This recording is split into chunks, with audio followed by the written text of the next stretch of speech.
Play is in our DNA.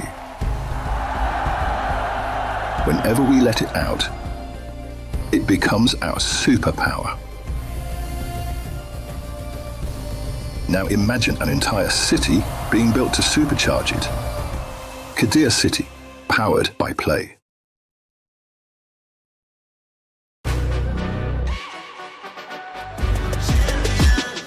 This ain't no regular thing. I came for the ring, you know what I mean.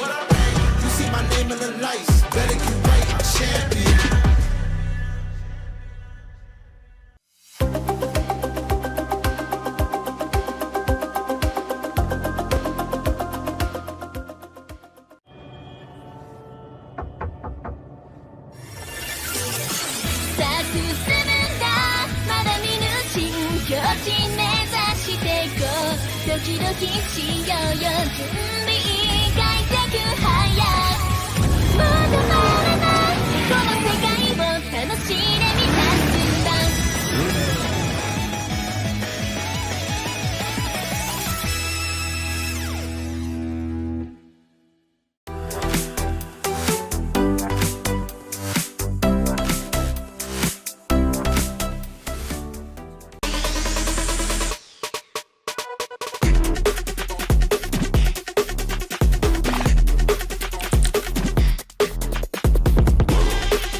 The Esports World Cup, the most elite competition in the world. Its trophy system is built to match. The Club Championship Trophy, awarded to the one club that rose above the rest and reigned supreme across all EWC games. Every participant earns a key engraved with their name. That's their right to compete. Reigning champions hold a key unlike any other. The Game Trophy is the ultimate prize for every game's champion, incomplete until a champion's key is inserted. The champion's key frame is locked into the totem, a stone marker of legacy. etched with every EWC champion. The losing keys are crushed. The champion claims 3, a personal reminder of who they defeated. The rest are preserved beneath the totem in resin. Every fallen contender captured forever. Will you be remembered or forgotten beneath the totem? At EWC, nothing is granted. Everything is earned. Welcome, ladies and gentlemen, to today's Sports World Cup. Today is day 2 of the MWI. Day 2 is something else. Who'd have thunk that the ladies had it in them to bring out these kinds of moments? Gen.G versus Vitality. One moment stuck out. Ashley came in for a kick. It was almost perfect. And then she, weirdly enough, dashed a different direction when it was supposed to be a finish this way. Another moment, I think, that's cool is Galaxy Phoenix versus Falcons Vega Mena. It was an almost perfect Fanny entrance, but I think what made that extra cool was the counterplay, where Ling caught a mid-air Fanny with the shifting skies. It's perfect, right? Shifting skies. And then the Sora came in and served up so many kills to... So we're finally up to day 3. 4 more slots in the knockout stage. I'm definitely excited for Navi versus Gen.G. This is a dream match. Also, I'm looking forward to Virtus Pro versus Zeta, because Zeta opened strong. So something tells me there's something more to this team. Day 3 is a must watch because we're going to be giving the final 4 slots in the knockout stage to those who earn it. Nothing is granted, everything is earned. The words that live and breathe within the souls of every competitor here at MWI at EWC 2026. Only a last few slots are available for teams to earn to make it to the knockouts, as there are already 4 waiting who have earned theirs with perfect records. Welcome to the final day on Stream B. My name is Renmar. I'm here with Leo, Naisu. We've had some long days. Long days. It's definitely going to be a long day because we're also going to be making appearances in Stream A later. Wink, wink. We'll see you there. But it's been a great time, and we're going to be closing it out. You know what? I'm ready for it. I think Leo, he had the extra long day yesterday. We've gone through that already. We're ready for today. But the ladies, man, this is going to be a long day for them. I am sad to say that we are going to be saying goodbye to a few more world-class athletes, because again, 4 slots left. With there being 8 teams left waiting in the decider bracket, that's half of them saying goodbye. But you know what? It's not just about saying goodbye. It's also about leaving a mark.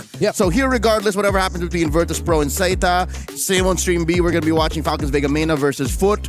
I'm sure, whether win or lose, we will remember these names, these faces, these teams, and we might even tell some stories and set some narratives for next year's MWI. It's been a long road, and we've had 2 streams, we've had 2 groups.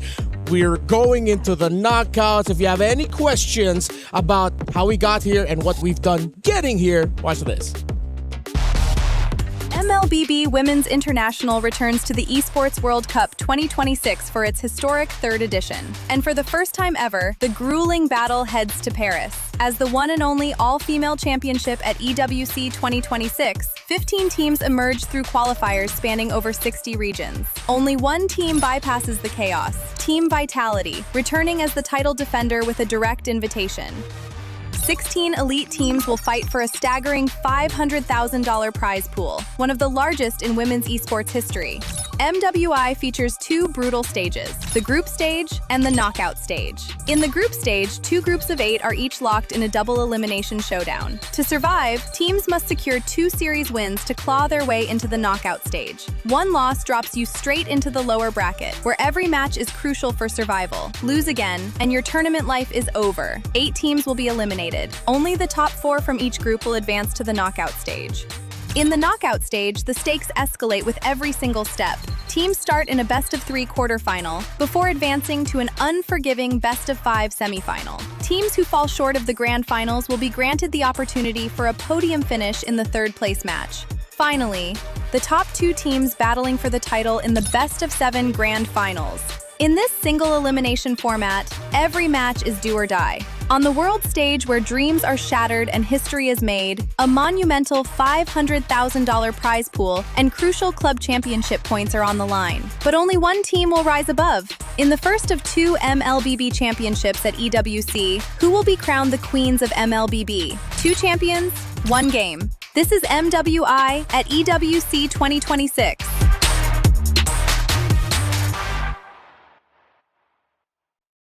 Of course, it's not just, of course, the club championship points that some of the organizations here are going to be competing for. It's the glory. It's a chunk of the prize pool. You all saw the numbers there. And we say this every year, but even more so, it holds even truer now because for the first time, we're based around Europe. We are in Paris. The ladies are competing here. A lot of the players that we have from Southeast Asia, from regions far off, having the opportunity to showcase, it means a lot. And you see it, even in the elimination matches, even though some of those teams got swept, they brought out their best to, as you said, leave a mark. I mean, you fly out and travel up to 30 hours, thousands of miles away from home. There's no way you give your A game. You'd even give your S game if you could. And that's what we're asking for here. This is what we're looking to. Yeah, because like Renmar mentioned, I think they're fighting for a chunk of this big prize pool. One of the biggest, if not the biggest, currently here for MWI. 150,000 going to that first place, the championships. But yeah, the glory that comes with it. We already know a lot of the fans out there for MWI would say they'd put Team Vitality there, right, in the grand final. Who's going to be the one, though, to face off against them? And who knows? Maybe there's a surprise. Maybe there's an upset in the knockouts. As you just saw from our video, it can be brutal, you know, when you get to that point in the knockouts. Yeah, and it has been a brutal road for a good amount of the teams here. A lot of surprises, not just on Stream B, but of course the matches from Stream A. Let's look at Group A and the teams who have advanced to the playoffs through the upper bracket. Team Ray Young and Team Ray Young and Geltec Cyber Team, who we saw qualify here on Stream B. While we are going to be seeing decider matches for Group A, one of them here, upcoming, is Zeta Esports versus Virtus Pro, while Twisted Minds and Team Falcons ID, you got Stream A watching over that. So you asked the question, who will be joining possibly Team Vitality in the grand finals? A lot of people speculated that it would be a team out of Group B, given how this one was, as the kids say, stacked. But think about it. Vitality went through, relatively undefeated. Are we going to say it's Galaxy Phoenix? Are we going to say it's possibly the MWI 2024 champions in Navi?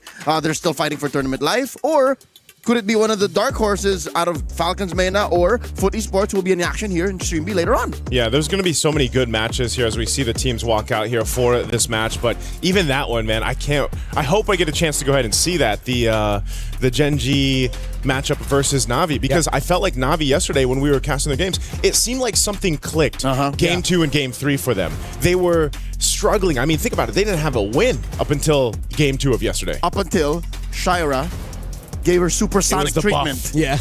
We've heard that back at home, by the way. That's true. Hey, for the people who screenshotted my face, I wasn't mad. I was just shocked, okay? I wasn't mad at Shira for the supersonic screech that she gave. That helped Navi get to where they are now. But we're watching highlights from Virtus Pro. We talked about Navi having something click with them. Something clicked in Virtus Pro.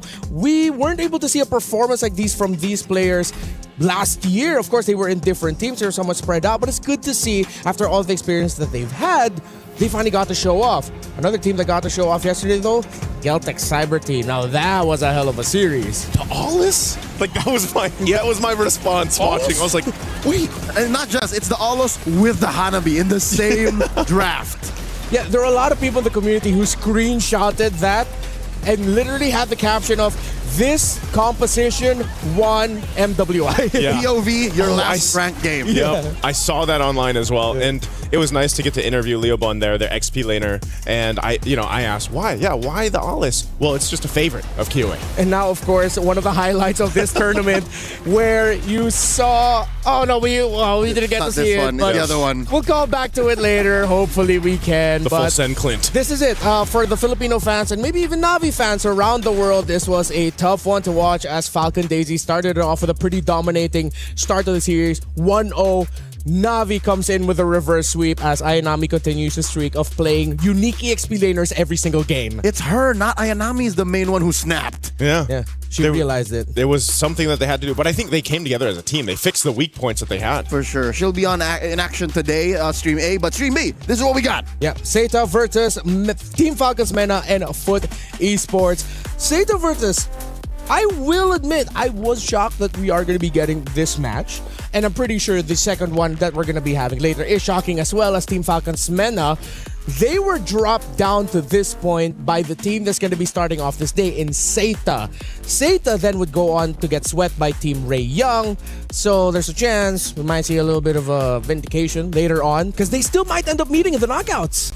Yeah, that's going to be all up to the draw that we'll have later on as well, I believe, once we all move over to Stream A throughout the day. But yeah, I think we look at the team roster, we didn't get to see Seta at all play on Stream B the past couple days. So for those that have been tuning in here, you'll finally get to see them play out here. It's been great, though. I think when they started off strong on day one, even for us that were on broadcast and the noise that I heard online was, whoa.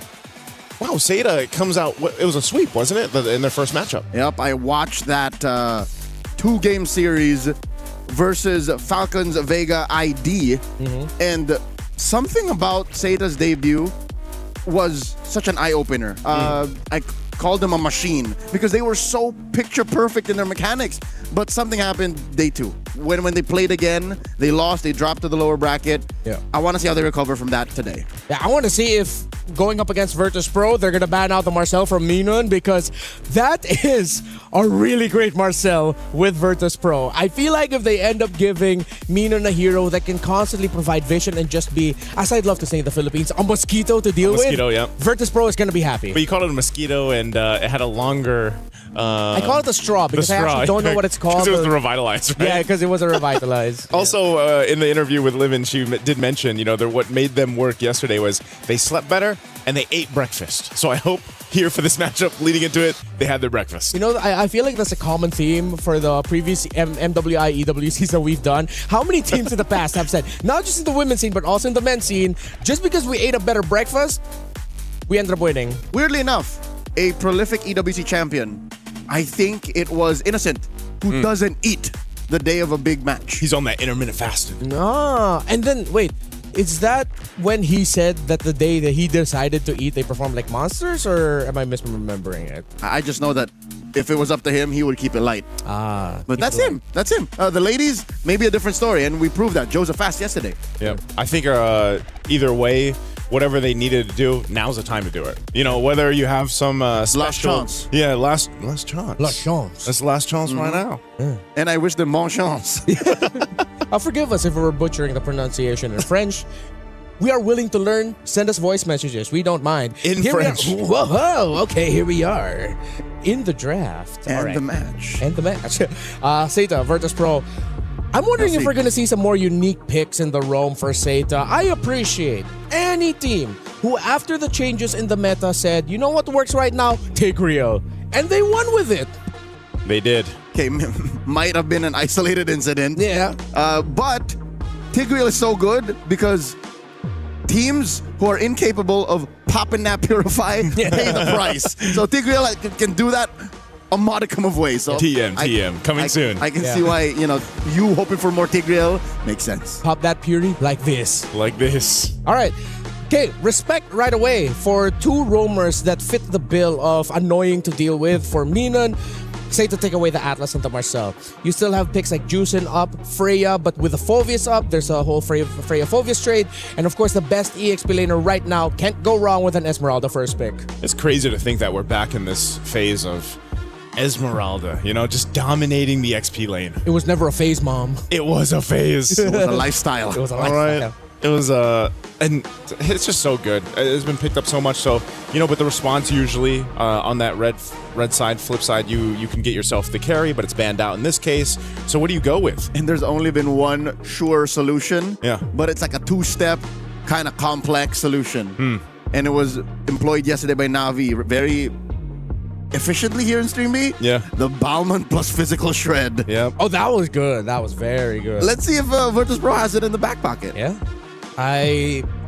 It's interesting that we actually didn't see even more Ballmans going around, because that was a name that shame. was getting float around by the discussions behind the scenes. It's a damn shame. It might happen more. You know, It even has to. Even when we get to the knockouts here, you might see the Ballman be the answer more. Make like Boyet.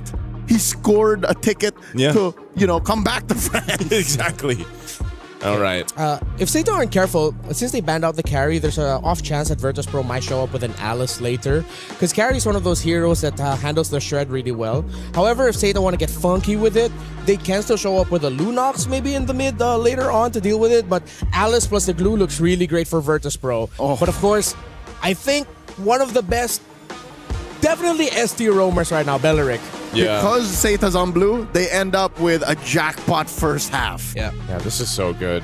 Belric, like these are probably the top picks right now in these roles themselves. The Belric, we've talked about it so much. You can set things up with the Wrath of Dryad. You have your own kind of sustainability. Claude obviously is the go-to mid lane. They might, since the carry was banned out, you might have to choose. What do we end up putting over here for VP? Do you pick up the gold laner now? Oh no, sorry, Moscomp is already there. Yeah. So we're looking at maybe mid or jungle? Maybe jungle now, because they banned out Baksha. Yeah, the tough thing is here, as good as assassins are, there's a chance you might just get constantly invaded. Okay, they go for the Valir. They want to play it slow. It's the annoying high crowd control pokes of a Glue and Valir together. Yeah. That could give difficulty for a Beleric, but I think it'll be warranted for Virtus.pro to take out something like either the Farsa or, more importantly, the Lilia. Or the Eve. Or the Eve also. Wow. Eve is still open. Yeah.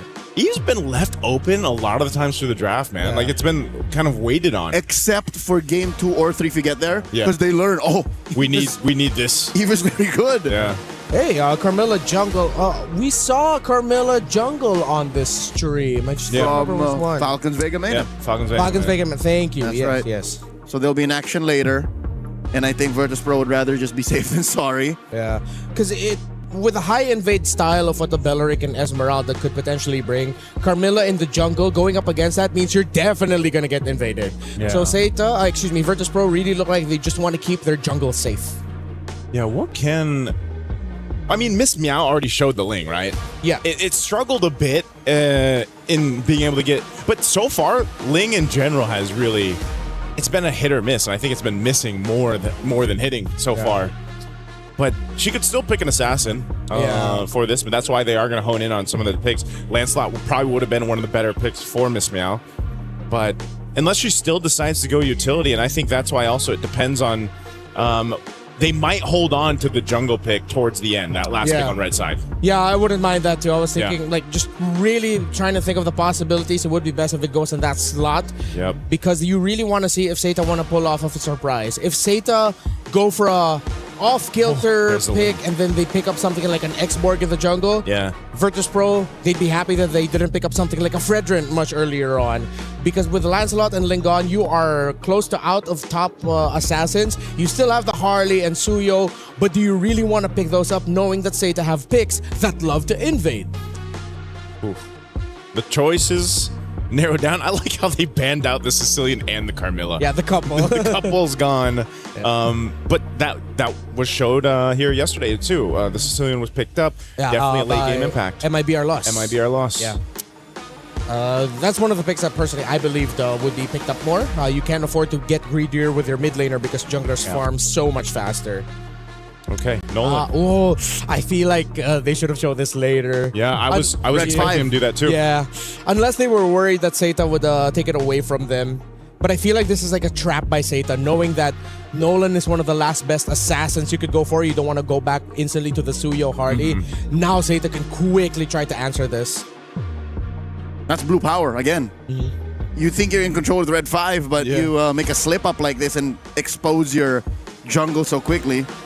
Seta should be ripe for the checkmate. I don't know too. Wanting to hold on to your XP lane for a last option for There VP it is a little risky. Yeah, the Eve gets picked up. Cosmic Mommy. That she is. Yeah. With the YSS. Yeah. I'm pretty sure she's some matriarch of some galactic Yeah, she is a mom. stellar formation. Yeah. She is. Somewhere in the universe. I wish I was in that universe. Oh, they need Star an shattered. EXP laner that's either really solid or rotates It's fast. not hers. That's Novaria. Yeah, that's Oh yeah, that's Novaria. right. Get your world manipulated. Not my bad. That's what I was thinking. If they go for something low like slow like a Turisla, not a big fan of it. It might just be like a Lapu, dude. I mean, what options do they have here? I still suggest Alice, honestly. Unless they go what? If not the Alice, more damage. Benedetta's popped up so much in the XP lane. Ken, not so bad. Even a Yuzhong would be okay, maybe. Oh? Whoa, so wait. XP glue! XP Glue. XP glue. Roam Grok. That's why they held on to that last pick for Red 5. All right. So they're not going to be able to match it in terms of the late game damage output, but what they decided to add more of is just sustainability. Thing is, Grok has shields. You get the setup, but you don't really have a combo unless it's the Nolan. Virtus Pro, they have a lot of crowd control, Yeah. but I feel like their payoff isn't instant. And when you have a comp like this, you want instant payoff. And it's very high execution. Yes. The concept is so high execution that if you miss the window Yeah. and you put your wall in the wrong spot or the SOD misses, you have to reset. Yeah, it's demanding. Yeah. It seems like it wants to do a lot, Yep. but if you mess one step wrong, it's over. I'd rather it be that than expensive. Yeah. Because you can't beat time, but you can be a better player. Yeah. Well, we're going to find out here because we're going to be jumping into our first match of today. Day 3 MWI here at EWC26. Both teams looking to move forward up to this point. They've fought their way through the past couple days, and now it leads down to this. This best of 3, will it be Seta or Virtus Pro here? Let's take a look at this in the Land of Dawn. Interesting rotation for Miss Meow. This is a very Q2 rotation. She starts full on purple. She doesn't go the whole green way long around. Is she planning to invade down here? Well, she can't afford to do it because of how fast Nolan can clear. Yeah, that's the only reason why. But Yeah. look, Jessica intercepts. Way too close for comfort. Almost missed out on getting that lizard. Well, luckily Nolan does farm pretty quickly. She's going to make her way to the orange buff. She'll take that. There's still a whole lot of, this way to go ahead and do that. And in the jungle is you rotate well. You get that double buff on the Nolan. You know your damage output early on is it can convert an early first blood. The YSS on the other hand for Zhao, she can do the same thing. Ooh, I like the rotation here by Virtus Pro. A little adjustment, but they were still able to secure all of their green camps. But of course, Seta has a little bit more control on the river as well with a cha-cha between the Grok and the Belleric seeing each other. I don't think we're going to see anything up until the turtle spawns, but Seta is trying to make an attempt for the glue at the bottom lane, but Rafa plays it safe and hugs the tower. Okay, this looks like it's going to be one of those things in the early game where you're just fighting for that first turtle. Yeah. There wasn't that same pressure that we see in the mid lane break out into either battle spells being burnt or a potential first blood. So in that case, it's just, let's set up for this turtle. It's spawning now. They've got some level 4s, but not exactly. Oh my lord, Jessica! Little lucky to survive, Miss Meow! Hiding beneath it, but Zhou finds her. First blood for Seta. Rafa flickers back, RWM stops her. Name swipes away. VP are a woman down. This is not looking good for their turtle take chances. Yeah, I felt like it was going to happen because Rafa was frozen out of the minion wave, Seta was controlling it, but because Virtus Pro needed to clear the mid, it was Miss Meow's job to go down to the bottom and they mistimed it. Zhou secures purple here in jeopardy. The mount and the pull on Fanhua. She should be fine. Yeah, she's tanky enough, but those... Oh, no. Ultimate pop by Livin. I think she really wanted to get that stun off. The slow ticking on Fanwa. She's going to be fine, though. Hey, man, the tree doesn't like the fire. Yeah. Oh, that's why you drafted that way. Maybe they expected the tree to come out. That's why they picked up a Valir. Clear. That Sounds logical. That's Yeah. preemptive. That's a stretch. Hey, just wait till she has the Ice Queen wand. You know, this is what we saw with the Valir, though. The pick where it's just, you're like perma-slowed, you're being stunned. And you're burning. You're burning. That's why theoretically it's just good to pack it up against a Belleric. A Belleric. You were right, I guess. I'm pretty sure Nice you said it like that one time. I probably did at some point. Look at this potential play up top. Guys, she's going to be fine. Again, this Claude, pretty self-sufficient. I think Lunar is going to have to rely on what we've seen Moscow's do so far constantly throughout this MWI is just play the long lane, push it out. But some of the SODs, man, I think like you guys mentioned earlier on, the Spirit of Destruction, a lot of the times, at least in MWI, hasn't really been finding the best marks or the best moments to follow through on. So she's just going to be pushed off the lane. That's some extra gold going over here to Guy. Yeah, the row mid of Set are out-rotating the row mid of VP. Lunar just forced to use the SOD there to get a little bit of a better position in the trade. But right now, they are falling behind. They're not reading the map as well as Seta. Seta decided to go up top, giving problems for the Moscow, while VP were just hovering around the lower portion of the map, not actually getting anything. So Seta looks like they have this in the bag. RWM, pulled out by Name. Fanwa trying to close the exit. Couple of big ticket ults already spent before the turtle. Yeah, good usage by Lunar to just burn the flicker, you know? Better no flicker than dying, right? At this point. Better flickerless than dead. Better flickerless than dead. I think they're just going to have to give it this turtle. They're not going to get there in time. That is a quick take on the second turtle, the hands of Seda. Yeah, it just adds more to the idea that Seta's row mid trio are rotating much more efficiently. It's not just about the speed, it's what they're getting with the rotations. It's little advantages slowly building up. Virtus Pro aren't managing the middle minion wave as well as they should be. This is the Seta that we were introduced to on day one. Clinical efficiency, just scalpel precision. And this is what surprised me. It's rare to see a team from, you know, a developing region do this. Yeah. They, from what I've heard, the long-time mobile players are the members of Seta. Oh, Lunar looking to get one over on the Zhou. Zhou holding through. Zhou's alive, and in comes Jessica. Lunar falls. Rafa finds her. All right, bit of a trade there on that one. Good trade in the bot lane. Yeah, I take it. Oh, blazing the wet answer by an RWM. Miss Meow gets on out of there. And Minun holding through. I like what Fanwa did. That's what I would do as a Belleric. Take all the tower hits, drop the Wrath of Dryad. Well, if I did it, I would have gone down because I was too slow to flicker out. But Fanwa was fast enough to flicker out.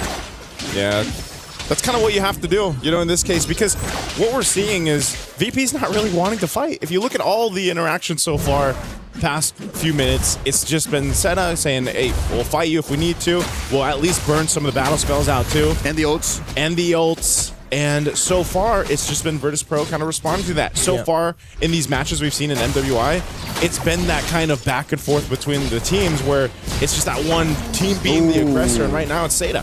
Show guilty of Grand Theft Orange. The mount by Rafa has to get on out of there. She went a little too deep. Put a little bit of damage on Zhou. That's one weakness that a Yushin has.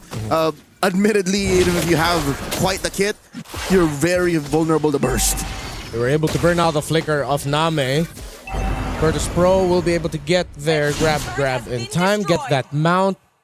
And I think it would be, it's going to be better for them if they just give this up and get some semblance of map control by taking the tower up top, get a little bit more farm. You can see how devastating it was for the overall rotation of Virtus Pro when Miss Meow went down early. Again, because VP's row mid had to go back to the mid lane while Rafa was frozen out in the EXP. Oh no, Miss Meow Guy with a blazing duet. Jessica 66 on her tail. There's no way Miss Meow survives this. Yeah, no way to escape that. A play made up top. Let's see if point blank SOD and tech charge. A mirror rotation. Zhou falls down bot. How was there no read up top first? Gotta give it to VP. At least they were able to trade it out and they got that in the bottom lane. But the death on Miss Meow shouldn't have happened in the first place. Jessica jumping on two. Buying time for the push in mid. RWM coming out. Mino at half health. Fanwa punching her. Guy looking to finish the job. But Mino lives. She lives, just barely getting away. But now the fight for the purple. They don't want to overstay this. Miss Meow is back. They should just get out of there. Let her get her buff. Seda has held on to a lot of the objectives so far. They've got 3 turrets in their name as well. VP has to start opening up the map a bit here. Hopefully we can get a quick item check on where Lunar is at, just so that we can see if VP has a chance to turn it around during this Lord 1 fight. A 3,000 gold lead, as long as Lunar has 2 items. Oh, okay. Yeah, they should be able to turn it around in this next Lord fight. Granted, they don't have a massive loss leading into it. All right, Golden Staff picked up. Working on that tier 2. We haven't seen them contest any objectives yet. Here's the item check. Yep. 2 items. That's pretty much a really good start already. You have the burst in the Nolan, you have the constant damage coming out from the cursed helmet of the glue, and of course the pokes from the Valier. 2 items is what you need at this point. You don't need to rush 3 or hold back in this fight. Virtus Pro, you are encouraged to go all out for Lord 1. They have to. I think at this point they've bought enough time to go ahead and farm up to be competitive for this objective. There's a good push from Jessica, the mount. Van Hua put down a fifth of her health. Blazing duet, but they pick off the tree first. Seitar, a woman down. There's the Mount Shocker. Name coming through from the flank. Jessica right behind her. Minun very low. Another mount here by Rafa. With the back line, Joe helps find Lunar. 2 for 1 the trade, and now they find one more and live in Miss Meow. Get out of there! Double kill for Jessica, Lulu, and Rafa. The last one left, and that's a wipeout for Seda. It's showtime, baby! Perfect flank! Virtus Pro thought they were happy with the kill onto Fanwa, but then they were instantly sandwiched by Seta, led on by Joe. I thought at first that Seta wasn't respecting VP, but no, Seta knew that they still had a chance to turn it around even without their roamer, because again, Jessica has the most busted EXP laner in the current metagame. Not just that, but to see the discipline to hold on to the real-world manipulation from Name there, while she was mounted by Rafa the Glue, and then she popped it off at the right point. The reason as to why I think every day I believe that Esmeralda is overtuned all the more is the fact that before that fight, Jessica did not have a single fully defense item. She only had Oracle. And I'm expecting at this point she would build like a, Pauldron on the way, Antikiras on the way. No! She was that chunky with just an Oracle. I think you really got to tune up the shields again. With just the Oracle Rush, way too much goodies that you get with it. 7,500. This was around 2-3 earlier. Seta just got everything. This is going to be a really tough defense for Virtus Pro. They're going to have to commit and overcommit certain heroes just to clear comfortably. But so far, they've been handling the minion wave somewhat okay. Oh, Mount Shocker used. They want to take down the space turret if they can. Half health still on that Lord. A wave still pushing up mid. Oh my lord, look at the damage! RWM! Rafa with the mount, Fanwa gets taken down! But Rafa will be traded out for 1 for 1. Inhibitor still standing. Minun down to a 10th of her health. Livin down to an 8th. Oh, she's still burning. They get through mid lane. Inhibitor has been taken down. Bottom lane follows. Oh! Blinker tech charge by Minun! Guy with the answer, SOD. Point blank. In comes Jessica dancing Minun to death. Oh, now she's taking some damage. She had to burn the flicker, but she'll take out Minun. And so there you go. 2 base turrets off that first Lord and a massive gold lead. 9.3k ahead. That was a great attempt by Virtus Pro to try and get something good. I gotta commend Minun's tech charge, but the lead is just too much. The gap is too wide for Virtus Pro to leap over it. They just have to wait. They're gonna be turtling it out for the next few minutes. If they get desperate and try to get a win around an objective, they're not going to get that. Even trying to move out of the base, maybe with a big conceal play, try to -1 and then run back to base is so risky that as much as you want to be proactive, you have to be reactive here if you're Virtus Pro. Oh, RWM holding down those backing off. Miss me out, dash it through, guy. A little too late on the flick of the wrist. Hitting her, but Rafa will fall down still. Worthy use of the Blazing Duet. Top lane, looking to be the next target. Seta gets VP a bare base. Oh, Miss Meow's in trouble too. They just want to clear these waves out. They lose the last base turret off of that, but man, it's looking really desperate now for VP, just kind of throwing themselves into a fight against Seda. They don't really have much of a choice. That sometimes they're just kind of a sacrifice at this point. Seda has so much power against them. This Lord is up. They should be able to just freely get it, but it looks like VP wants to potentially get in this zone. They might get clinched in here. That's what he thrown out. And the answer. The flicker from Funwa.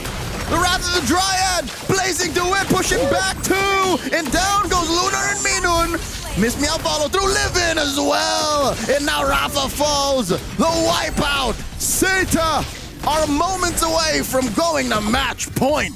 All they need is this wave to push in, and they'll do it just that. Seta with a dominant lead in game 1 of this best of 3. Take it against VP. There's the Zeta that we first saw open up day one with their surprise win against Team Falcons ID.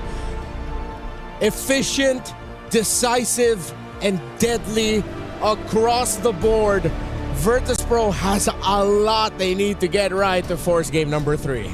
Man, I feel like for a minute there was, 2-3K lead that they had for Zeta, and then all of a sudden, boom, 8, now 10, now 12 as the end of the game there. This has to be one of the fastest games on Stream B anyway so far. Oh, yeah. It's about a 13-ish minute game. They exactly knew when that power spike was coming, and that's why, again, that blue pick priority Esmeralda is so popular right now in the draft. I think that is a warranted ban if you're not prepared for it, unless you have a very specific composition that can deal with a lineup that has an Esmeralda. It's not unbeatable, but it's just so good that it adds so much difficulty for any composition, even the one that can counter it. Yeah. It asks for so much of its opponents. Yeah, this even that last sequence was so clean from the blazing duet being used, and then you just have Zhao come in too. They timed it so well, and that's what we saw. A lot of the choreography from the team fights that we saw, the layering of abilities and the kits that they had was really executed well here from Zeta. Now I understand why, even on day one, even though we didn't get to see it here, why they had the result that they did against a team like Team Falcons ID. Talking about choreography, I think this game felt relatively free for Jessica. Yeah. All she did was, now I dance? Okay, cool. Jump here? Yeah. Okay, everyone else was just setting up for everyone. I might just be tunnel visioning on the Esmeralda, but it seemed like they were so in sync, more now than ever. Yeah, especially because of the rotations that the rest of the team were doing. There were moments clearly where they needed that extra little bit of follow-up, slightly delayed, which is a good thing, because that's when the opponents least expect help to arrive. That's why On Your Left made such a big cultural impact. That was Jessica in this game. Dude, Justice League. But that's what makes it all the more difficult for Virtus.pro. Even before the game started, we were so clear on it. If your execution ain't on point, you have to find a way to reset. But with a lineup like what Zeta brought, there is no reset. They're literally always just breathing down your neck. What I would say for this, each one of the members of Zeta had like a highlight moment in this game. Like you could just take all of it, put together a compilation for game one. They all had their moments. I mean, even for the setups that came with the Belrek here from Fanwa was so good. She was able to go ahead and support so much. The utilization, like I said, with the real world manipulation from Name was also outstanding. And so there's just so many things to dissect if you're VP, potentially going into this point where of game 2 draft, you're like, where do we focus on? What do we hone in on to get us to that game 3 that we need? A lot of questions. I think you really have to start it with how Miss Meow, Livin, and Minin are communicating their rotational priorities. The early death onto Miss Meow, I will keep drilling on that. That was such an off-timed rotation. I know the Roman mid needed to handle the mid lane. I know that Rafa needed to get the minions so that she could hit level 4 because Jessica was already level 4 at that time and she got frozen out. But sending down your jungler like that without any info in that side of the river was too dangerous. Which I think is more an effect than a cause. The real problem is, I think Virtus.pro got a little too crafty and got cheeky and said, let's do a different rotation. I think we can greed out. Yeah. Purple straight, small camp, and then cross over to steal the small crab. Yep. And then we go from there, which was obviously not the right thing to do against a team who is on point 100% of the time. Is that the nature of just because of having the Nolan, or was it just something that they wanted to go ahead and try something different too? As a jungler, I reckon it's because it was a Nolan and said, I'm bursty enough to get away with this. They didn't. Yeah, and a small decision just changed or led to a very big consequence for Virtus.pro. A consequence of our actions that we experience as MLBB players is Rhino Day. Well, it isn't really a consequence, it's just the season reset. That's what we call it. There are new interactive effects for Rhino Day now available. Ta-da! It's that. I love that Lilia one, by the way. Hey. Where is it? Right here? The Lilia one, I like that Lilia one. Kind of looks like Naisu. If you are a Rhino for more than a week, that's on you. I get it. That's a throwback to season 8. Yeah. Yep. It's okay. It's all right. Hey, happy Rhino Day. In the land of Dawn. In the land of Dawn. All right. Looking back at the In MLBB. builds. MLBB. Well, as we saw earlier, she did eventually get to the other defensive items. But yeah, it is quite busted that even with just an Oracle, an early game Esmeralda feels like a mid-game Esmeralda. Yeah. And an Esmeralda with just one more item feels like a late game Esmeralda already. What was that? 7 minutes? Yeah, around 7 She had Tough Boots, Talisman, and Oracle, and that was enough. VP couldn't even get it down to half health. Yeah. It's, and again, 13-24 on this one. There was just... I guess the timing that we saw from Seda was the most impressive because again, if you go back the past couple days, guys, on Stream B, the games that we've seen, they've been very chaotic. You know, I would say this is one of the cleaner executions from a team as a whole that we have gotten to see here, and it was just great to see. Now for VP, it's not great to feel that because now you have to match that. Not to point any fingers and, you know, put anyone on blast, but even the former champion, now VPH, didn't play this clean. Yeah. This Saita, I think, is the possibly cleanest so far team on Stream B so far. Even cleaner, you would say. Okay, I would have to argue a little bit. You know what? We're going to argue about it behind the scenes. I think it's Galaxy Phoenix, but hey, it's Saita's time to shine right now. Coming up next, maybe let's play a little game with Team Ray Young's Chi Boy. I think they quizzed her about some Paris facts.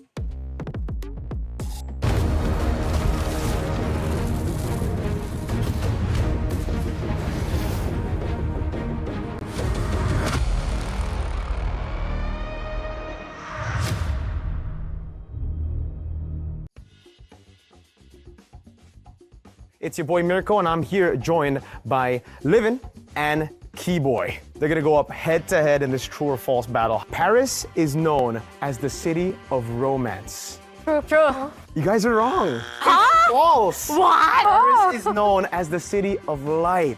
The main bell of Notre Dame is named Emmanuel. 1, 2, 3. True. It's still a tie. Both of them got it right. 1-1 right now. Croissants are originally from France. 1, 2, 3. True. It is false. Damn. 1 point over to live it. Now it's 2-1. The Louvre is the biggest art museum in the world.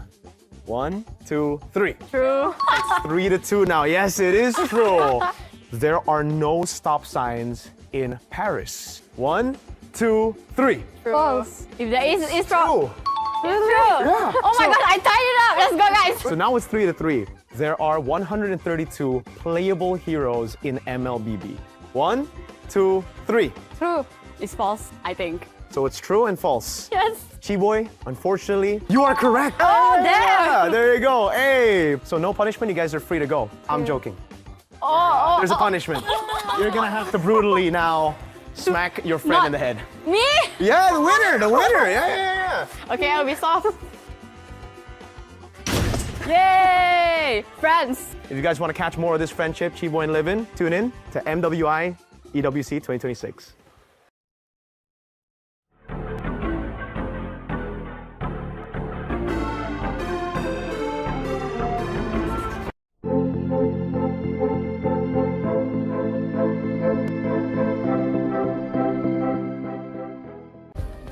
Play is in our DNA.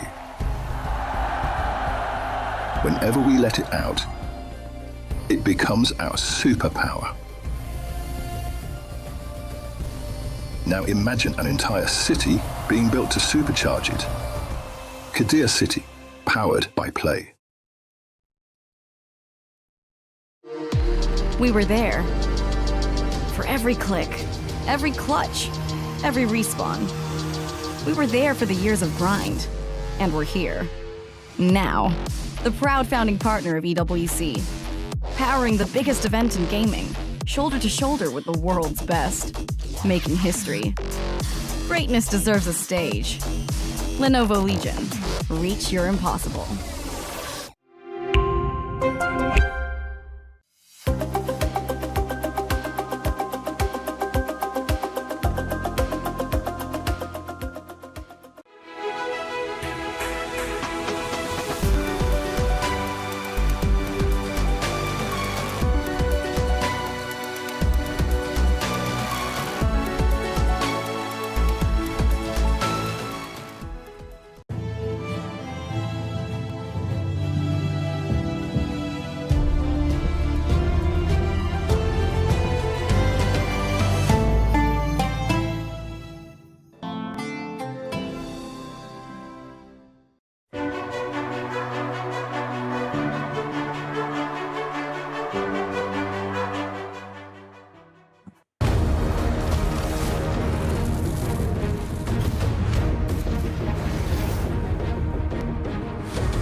2 champions, 1 game. My Champions Pick event is now live from now till July 27. Submit your predictions for the MSC and MWI champions for a chance to win 50,000 in-game diamonds and MSC 2021 to 2025 tournament skins. Don't forget to leave your picks under @MLBB Esports post for even more chances to win. Lock in your champions now and cheer for your favorite teams. Welcome back to Stream B. Here we're entering game number 2 between Seta and Virtus Pro. If you've missed it, TLDR, Seta were just too damn good, while VP looked like they were just trying to chase a chicken on a hot summer day while it's raining.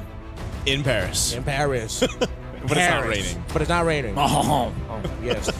I don't know if that analogy hit anyone. Is that an American thing? No? There's got to be at least like 2 people who got it. It's definitely an American thing. One of them is here. All right. You've chased a chicken in the summer while it was raining? Yep. I've done that before. Oh. Oh, wow. Yep. What else have you done? Catch cold. You don't need to answer that right now. Okay. Hirara and respect. Wait. Why? Wait. You don't want the Esmeralda for yourselves, Virtus Pro? That's perplexing to me. They have a different plan. Maybe it's a first pick Beleric for them. Okay. I wouldn't mind that.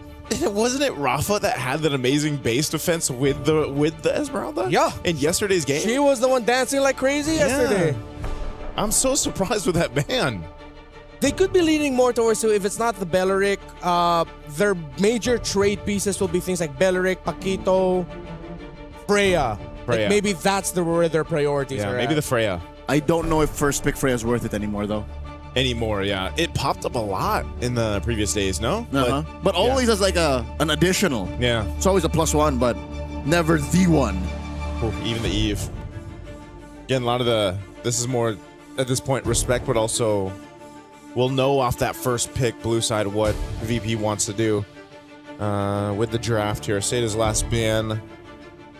I'm surprised to how much Jushin slips through now, through the drafts and bans. I think the reduction in her range really just made her somewhat awkward, especially with all of the gap-closing heroes that you have available. Not just as assassins, but pretty much in every role, there's a huge gap closer available. What is this, VP? What are you thinking here? Coach Bulat, is it the Beleric? It's Matilda. Oh. We could potentially see the Matilda Barretts. Are they taking a page out of the lineup that kind of dropped them from, the upper brackets? I wouldn't be mad about that. It was gotta be Bulat's 2-3 then. Yeah. It was Twisted Minds that started it off. Yeah, started it off against them. Yeah. Rotational speed. I would not mind if Seta decides to pick up something like a Cho or a Hilda later on. They play it safe and they pick up the Claude with the Carrigon, while of course Seta pick up the Baksha. Still, you can definitely Barret here considering there's no carry to worry about. Or if you're not gonna Barret, it's just any tank jungler is gonna be great. I think it's still gotta be someone that's relatively immobile. Yeah. Because you want to make the most out of that Matilda. Yeah. I mean, the other options we discussed that could be paired with a Matilda Roam are things like throwing back to a Lucas Matilda together is terrifying to deal with. That hasn't popped up yet, right? The Lucas. Not once. Yeah, even Matilda, not Atlas, Alpha. Yeah. That's one of the options. But it is the Barretts. Oh, they are. It's and they gotta got the be. Paquito. They are learning. They've picked up a page from the Book of Twisted Minds. I like this better, though, too, because so far, when we've seen VP struggle, it's been on delaying Miss Meow's ability to scale up, to hit that timer. Something like this alleviates that pressure, right? Yeah, You've got the Barretts. Doesn't have to be her. Yeah, you've got Matilda. Now, part of this, though, is, the weight on the Paquito, right, for Rafa. She's got to be able to pump off that damage that we see so much with Paquito, make those plays, cut off those angles. And that's why I think even the Lilia is a great pick for that last pick of the first phase for Seta, because you can always get out of the bad situations with your Black Shoes. I would like it if VP would consider Zetien over a Farsa for them. Even though the Farsa can rotate as fast, you already have the Matilda there. I feel like having Zetien being able to get whisked quickly around the map through the Matilda would be much more effective. Plus, having the Fury of the Phoenix is just going to be good. You could use that to force out a BMI or a Black Shoes. My only problem with Zetien is her damage profile might be too slow. Yes. Because your only real burst right now is Paquito. And that's a very specific kind of burst that targets, 1 or 2 tops. Yeah, and since they're the ones, since VP that banned out the Eve, your options are, at least for what's been shown in the mid lane, and now that Gord is taken out, is being narrowed down even further. And that's why maybe Farsa pops up. Well, Gord would have been good, but they get banned out alongside Valir. Yeah, I don't know if we potentially see another Kagura come up in MWI, you know? That might be overshooting it because she's too mobile then. It's like, I don't need to invest in mobility. I need, this kind of burst damage. They need a little bit more shred or constant damage. You could go wrong. Lunox mid and then close it out with a Moskov. They still ban out the Atlas, which is interesting to me. What if they want a Kimmy here though too? Like what if I was thinking Kimmy. But it's not burst. It's not burst, so but if you build Sky Piercer, I guess. Yeah, it will be burst eventually. They don't need the burst right away. But the way that Satan's playing is they're not allowing for them to build up. Exactly. That's true. Ain't no way, son. And with the Benedetta, even more so. Yep. Right? That's Jessica saying, you're on check. I will meet you on the back lines. Come Rafa. chase me, boxer man. Come chase me, Rocky. Don't bring your fist to a sword fight, I guess. I don't know. Or maybe vice versa. There's no Esmeralda. I would be okay with something like a Hilda, single target. Oh, wait, no, sorry. They already have a Paquito. Yeah, they need that mid, and then they need the Valen. Yeah, I'm okay with might just be a Moskov, yeah. Probably the safest. If they think they can be front heavy, they can go Clint. Oh, Bruno, okay. No. Get that little dash. Bruno. There's the burst. And they still go for the juice and for the control. So I'm still very worried. I'm a little iffy. Yeah, on this one. Again, your burst is all physical, and it's a specific kind that needs some ramp up. Yeah. Yes. Saita's Cho. Yeah, it's a pick that we brought up earlier after the Matilda was picked up. They took the long way around instead. They just wanted to confirm if they can go for it, and they can. Because now this forces the Bruno to make one of the toughest decisions you have as a gold laner. Am I packing Flicker or am I packing Purify? Hey. And at this point, either or looks like a bad choice and a good choice simultaneously. It's so 50-50. We're going to wait to see what that choice ends up being for that Bruno in the hands of Lunar. But it's the Cho, too. It hasn't popped up too much. And now it comes through for the third pick. But let's find out here. Match point currently for Seda off of a 13.5-minute game from game one. Very dominant, very decisive. Jumping into game two, can we see a recuperation from VP as a team? Because they're going to need it as we get ready to jump on in here just in a second. We'll find out what it is a Purify. It's 3 Purifies. Oh, my Lord. You know what they got to do? Pop that Purify. They pop the Purifies. Which I think is the better choice. Why? There's very few ways to PTP. Like, PTP. What can you do? One is eye for an eye, but you have to time that. The kicks, of course. Yep. The jump from Zhou. That's it. In comes Fanhua. Compromising the take. Enough time to just distract them. And it's going to be a question of will VP... Oh! Fanhua flickers, almost dies into the wall. Rafa flickers in as well. Fanhua running for her life, but Minun draws first blood. Oh, that was unexpected.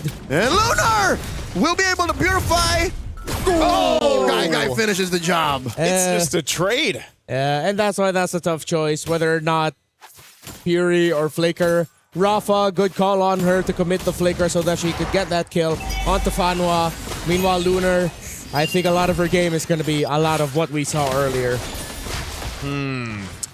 Off to, because of the way the nature of that trade went, neither team really comes out on top of the trade.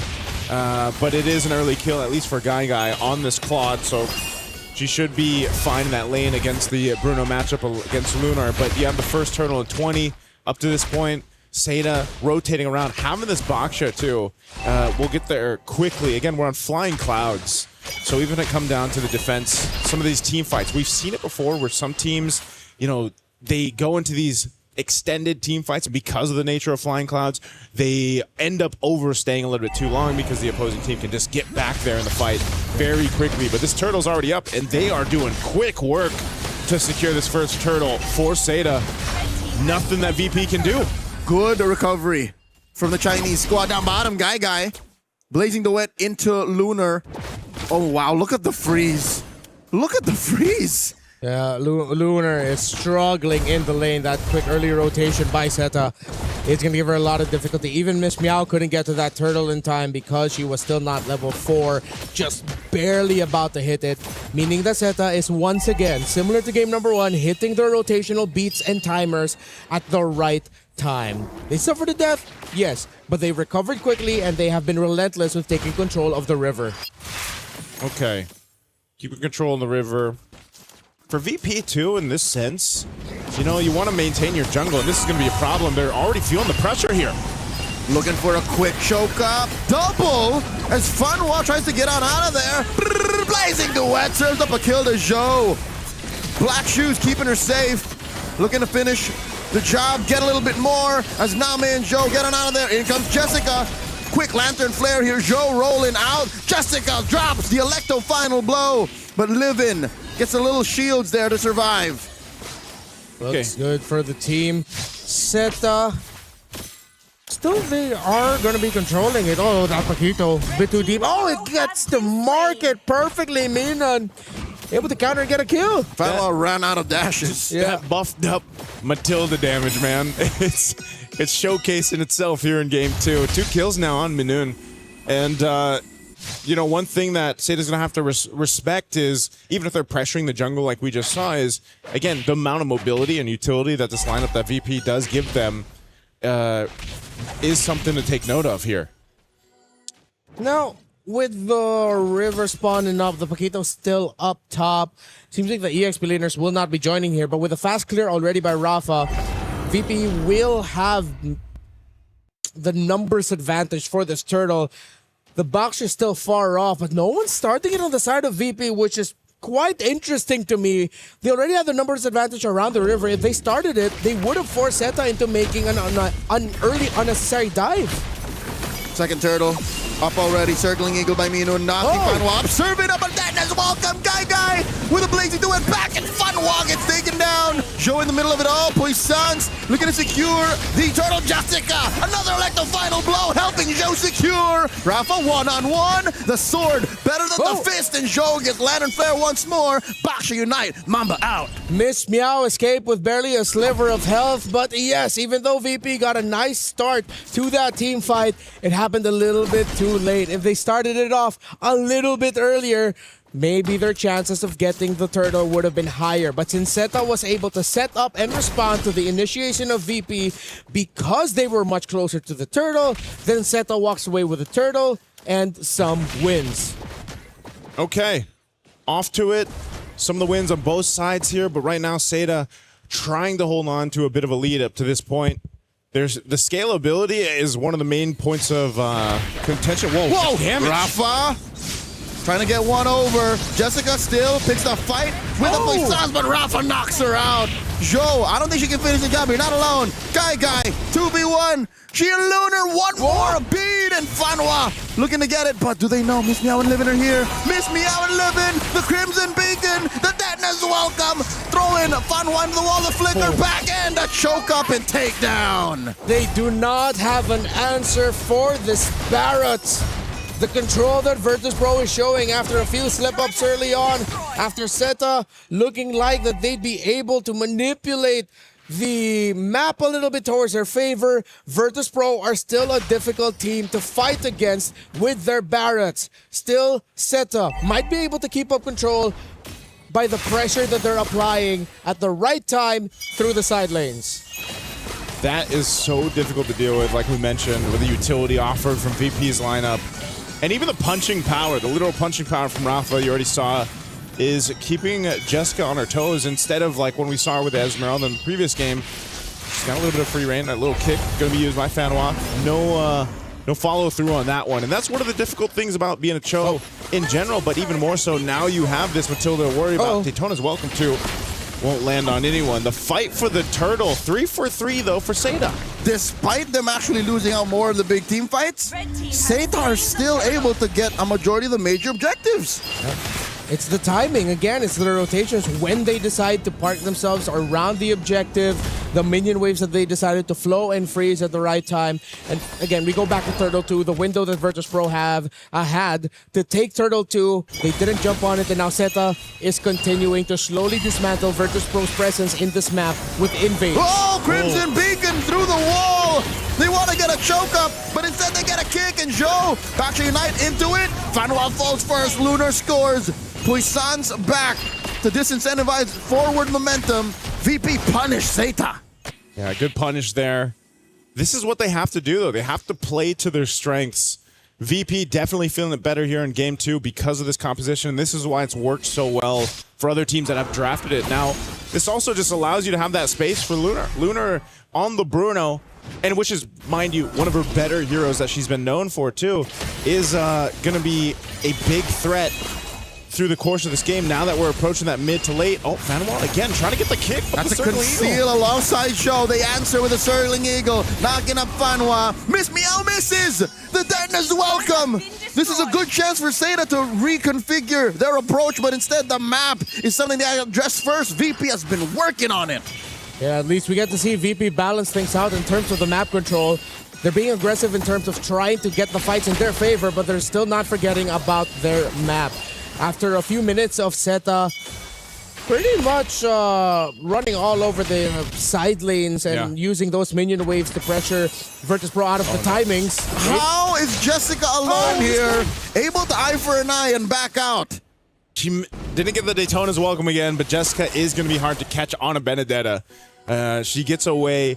This is something that they'll have to keep track of as the game goes through. You know, you don't want to let Jessica to just push the off lane, the long lane, knock down some of these turrets like she's doing right now. Fanwa saying ni hao, kicking up Rafa, but there's not enough of a response. It's just Guy there to back off, and Rafa knocks Fanwa out once more. Dennis Welcome finally coming through, throwing Zhou into the wall. And Lunar finds Name. Can Guy help support? She doesn't have a blazing duet ready yet. AOT stacks her down.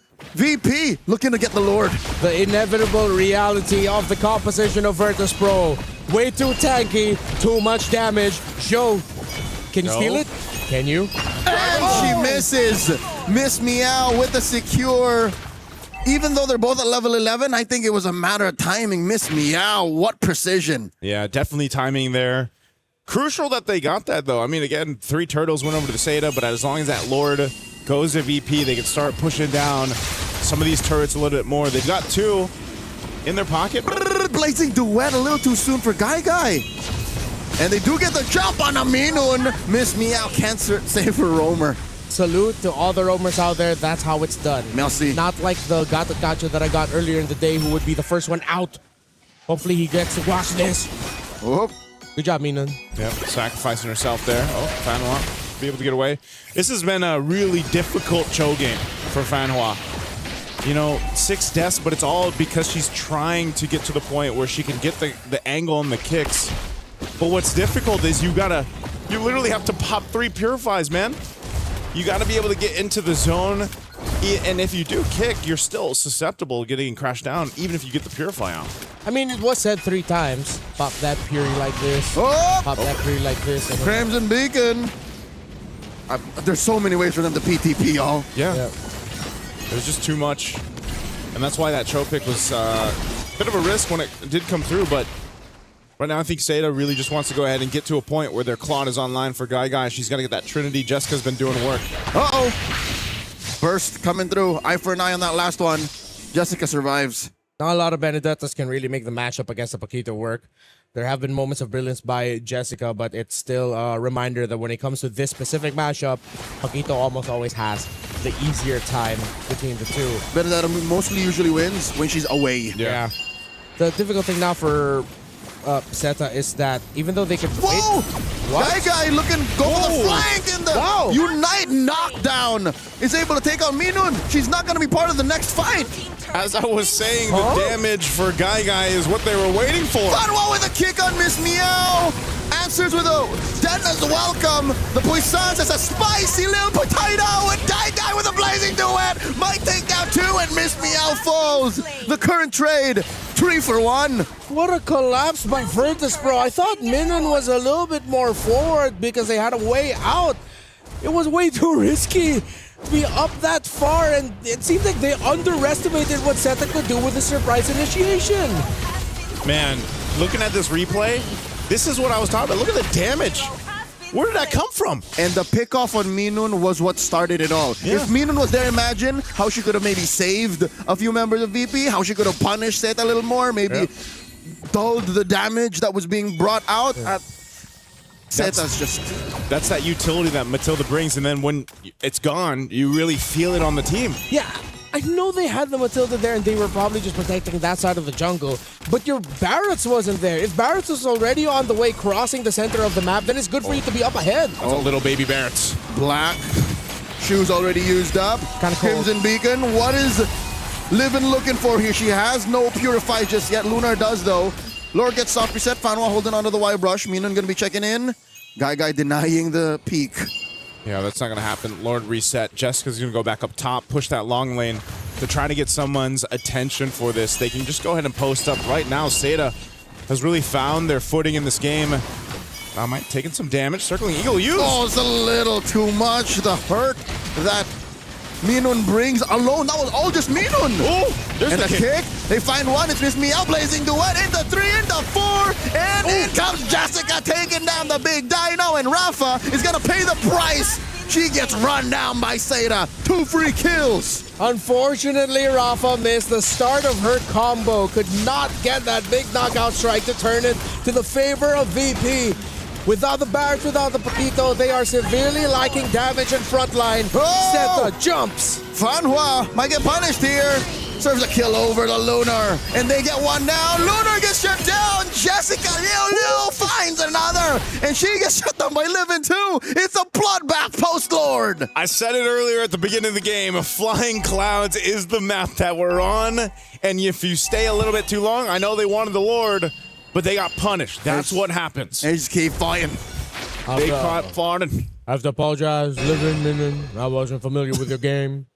I wasn't familiar with the game. That was a good call. Yeah. Very good call to go for that. They at least got some trades out that equalizes, stabilizes the map, and this push by Seta just a little bit, but it gives them enough breathing room to make it a little bit more comfortable for themselves. And to grab for this meow.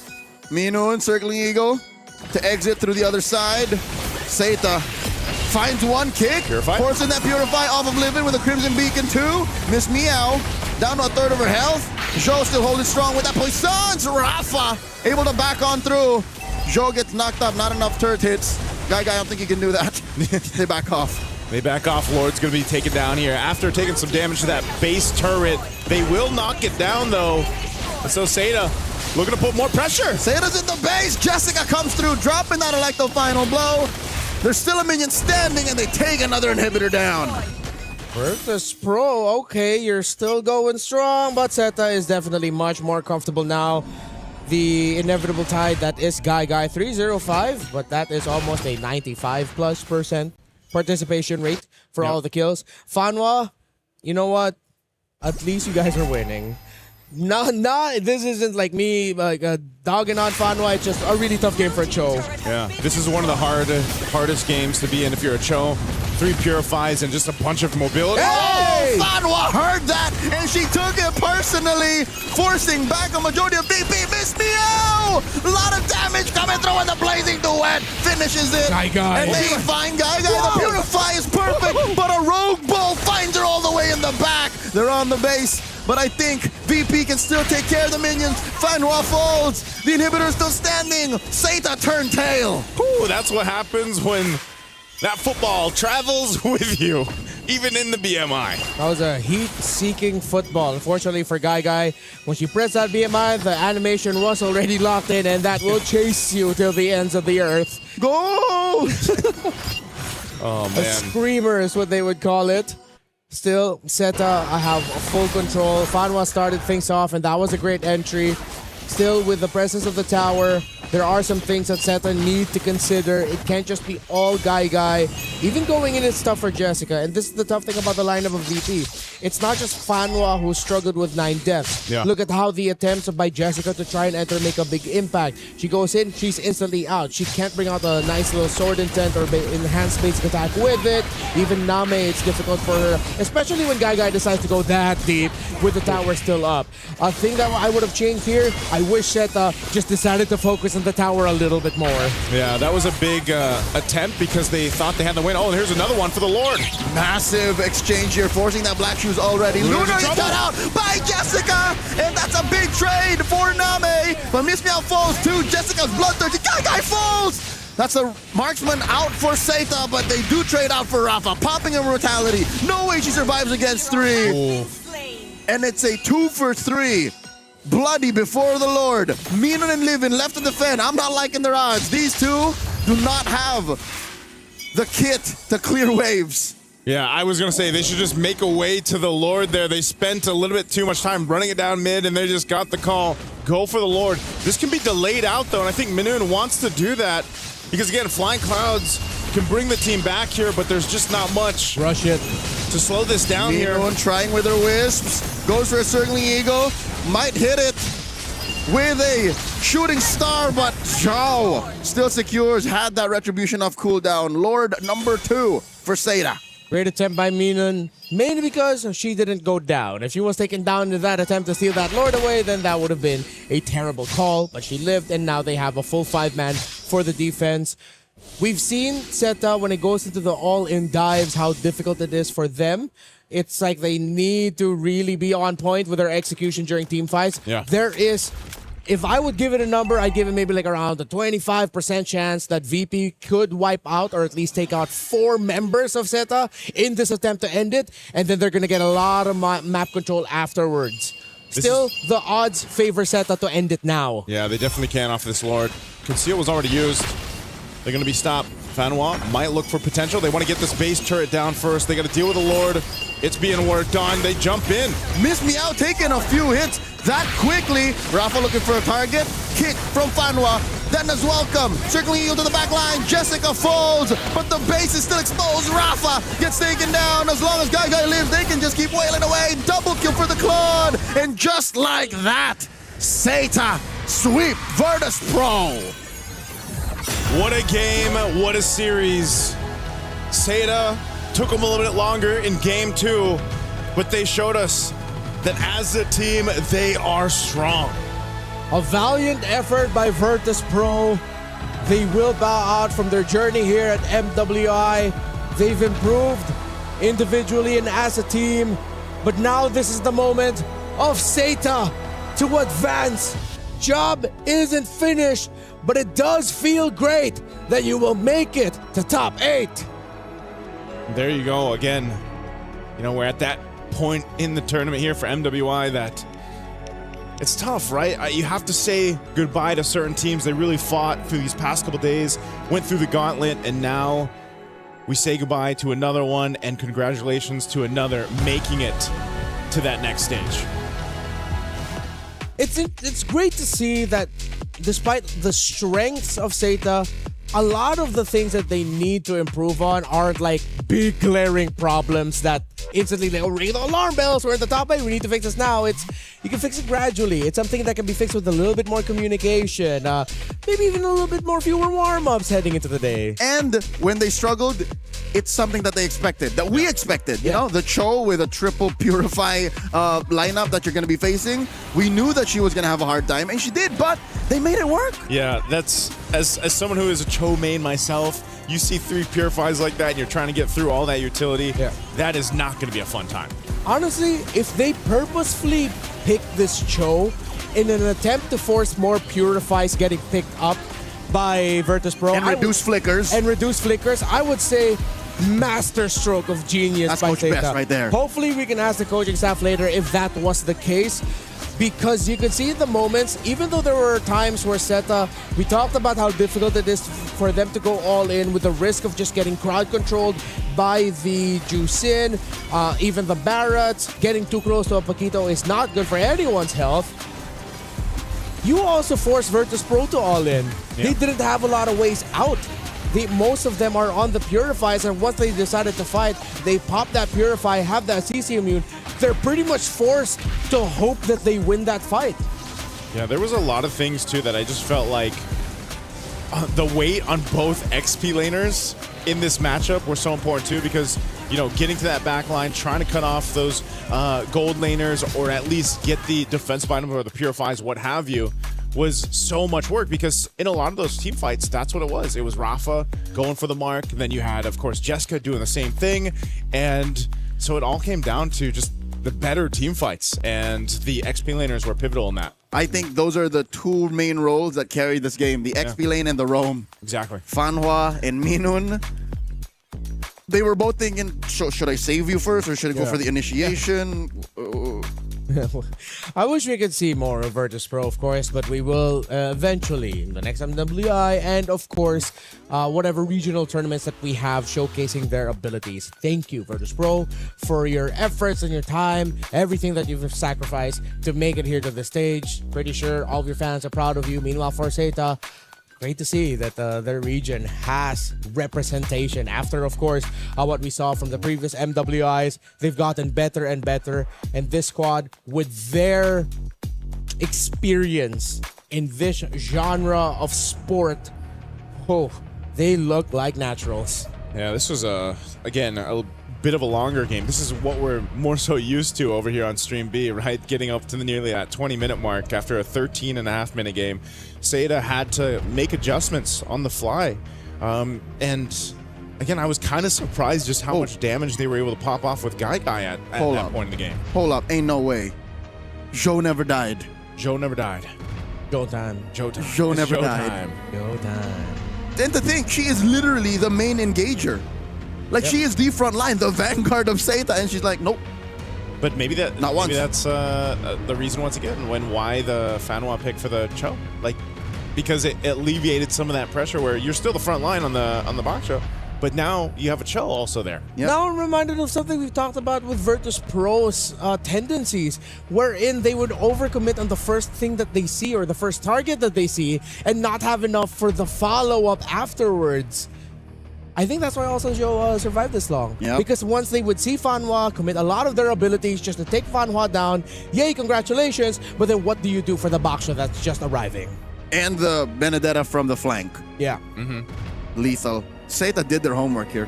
Yeah, they did. I think, already multiple matches in for them, they've definitely adjusted from match to match. This one is really just showcasing how good they can be as a team, because you gotta remember when they locked in the first three turtles, first three turtles, then the Lord was given over to VP. That was a big swing for VP in this game, where they potentially could have, started approaching the base of Zeta, but it never actually came to fruition. Zeta was actually able to really just play defense, even if they were playing from behind a little bit. They caught back up into it and then take the game in their favor. I'm excited to see more of Zeta throughout the knockouts. They have finally gone through this group stage, and we're going to see which matchup they're going to get drawn into much later on in the day. But for now, let's go to the stage with Rachel. Thank you so much, Renmar. I'm here up on stage with Fanhua. Congratulations. Thank you. That was an amazing victory. Game 1, Game 2. How was that for you? How are you feeling right now? It feels like still like a dream, because we never imagined that we can come to the Swiss stage or something, but we did it. You did, and everyone is so proud of you. And this marks the first representative from China going over to the knockouts. So maybe do you have something to say to all your fans back at home? What I want to say is just trust us, we'll give you the mystery. Oh, I'm wondering, what do you have in store for us later on for the knockouts? Just based on our luckiness. Lucky. She's too humble, guys. She's being way too humble. But of course, yesterday was an unfortunate matchup, right? You had to lose that against TRY. But how were you able to come back? What was the mentality like for the rest of the team?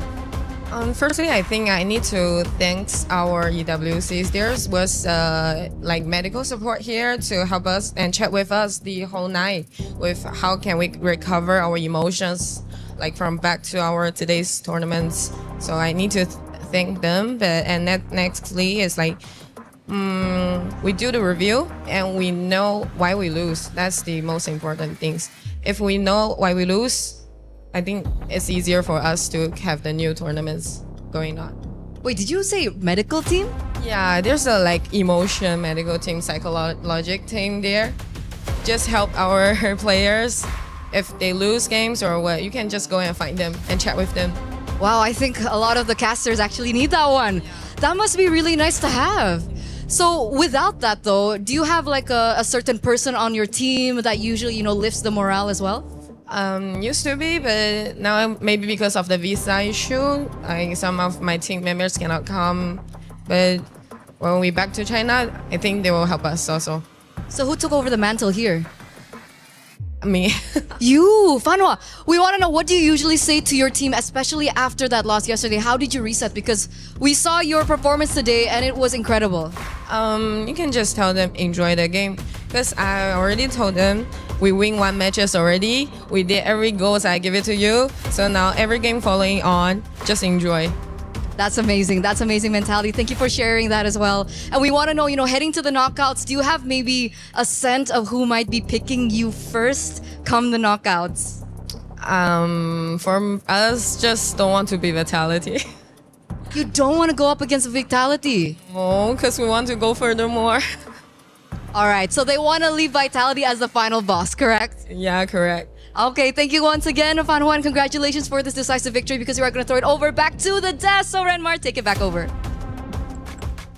Thank you so much, Eterna. Of course, great to hear from Fanwa as well. I learned new things about the setup here. It's not just physical medical assistance. We get mental health medical assistance here as well. That little shout out to the professionals here at EWC. I'm glad that we have that for players who need it. Yeah. And talents too? Talents, hopefully, yes.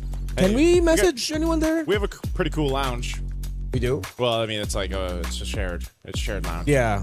So it's pretty cool. Cool facility, you know. Cool facility. Yeah. Relax. I'll play a bit of sub soccer later on. Yeah. Apparently, they can also do haircuts. Yeah. Rachel, stay over there, right there, just so you can say hi. That's Eterna from Stream A. She is now officially a Stream B import.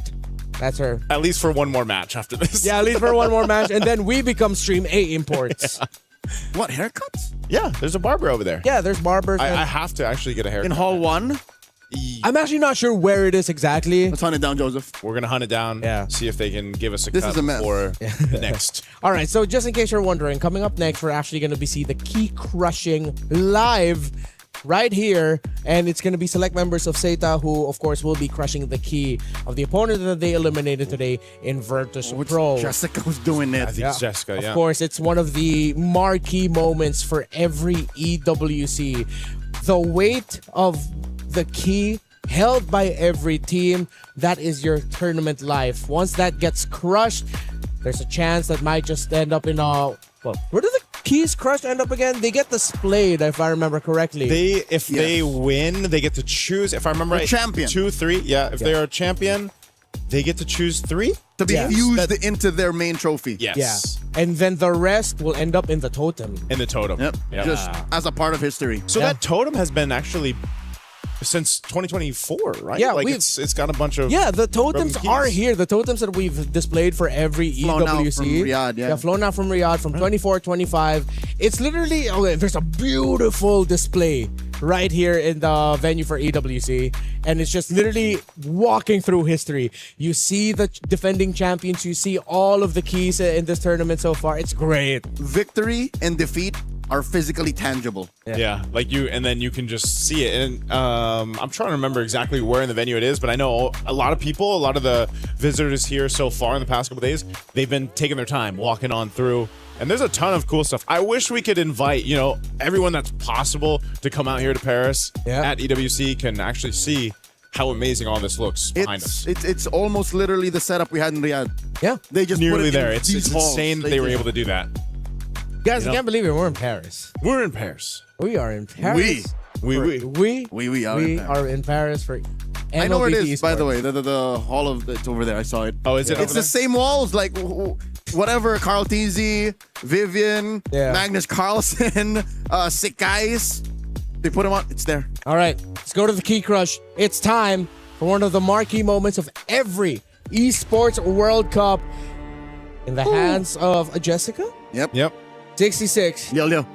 The key. Oh, Yo. Yeah. Oh, yeah. That's lucky. Yes. Virtus Pro's key. Are we going to be able to hear it pop? We asked that yesterday, but Oh, you might hear it. Today they let them do it. Oh. There's no shrapnel on this one. Yeah, just a nice little bend. There was one key crush I remember yesterday, which was quite violent, and literally just broke. Yeah, it just broke in multiple pieces. Shattered. Yeah, That one was felt. Yeah, and you could see a little bit of the shards. Oh, wait, no, they're going to keep breaking it. Oh, break it more, They're Jessica. not just done yet. Go again. Go again. Oh. Oh, man. It never gets old to see that. Yeah. Ever since the first time we saw it in 2024. Yeah, that's why it means so much when from wherever you qualified. For us, we saw it in MPL Philippines and of course in the different regions. Once they get the plaque with the key, they get to sign their names. That's pretty much signing your ticket to come to wherever EWC is. And then this is that same ticket and trophy and key getting smashed to pieces and then being part of history. Teams have cried, cheered, and jumped for the moment they got this, celebrating as if they welcomed a new member of their family. Okay, maybe that might be a little bit too deep to go into it, but yeah, it means a lot to see that key earned and to see it crushed. Yeah, it's always a moment. I like it when we also eventually get through towards the end of the tournament and we get to see the actual, the champions put that on the totem for this year's EWC. That's always a really special moment too. And, I don't know if it's going to look any different this year. We'll eventually get there in a couple days, but eventually, congratulations to right now, Zeta for going forward. Oh, and GG well played to Virtus Pro. Yep. Shukran. Thank you so much for our very first series. But in just a bit, we're going to be seeing the beginning of our next series. As you already see our players up on the stage. They're ready. It's a Team Falcons Mena. Yep, and Foot Esports. They're setting it up, and I'm excited to see what they're going to bring to the table. If Falcons Mena is going to continue to show a little bit more of their unique understanding of how to play the game and how Foot Esports loves to fight. That second series is coming up next.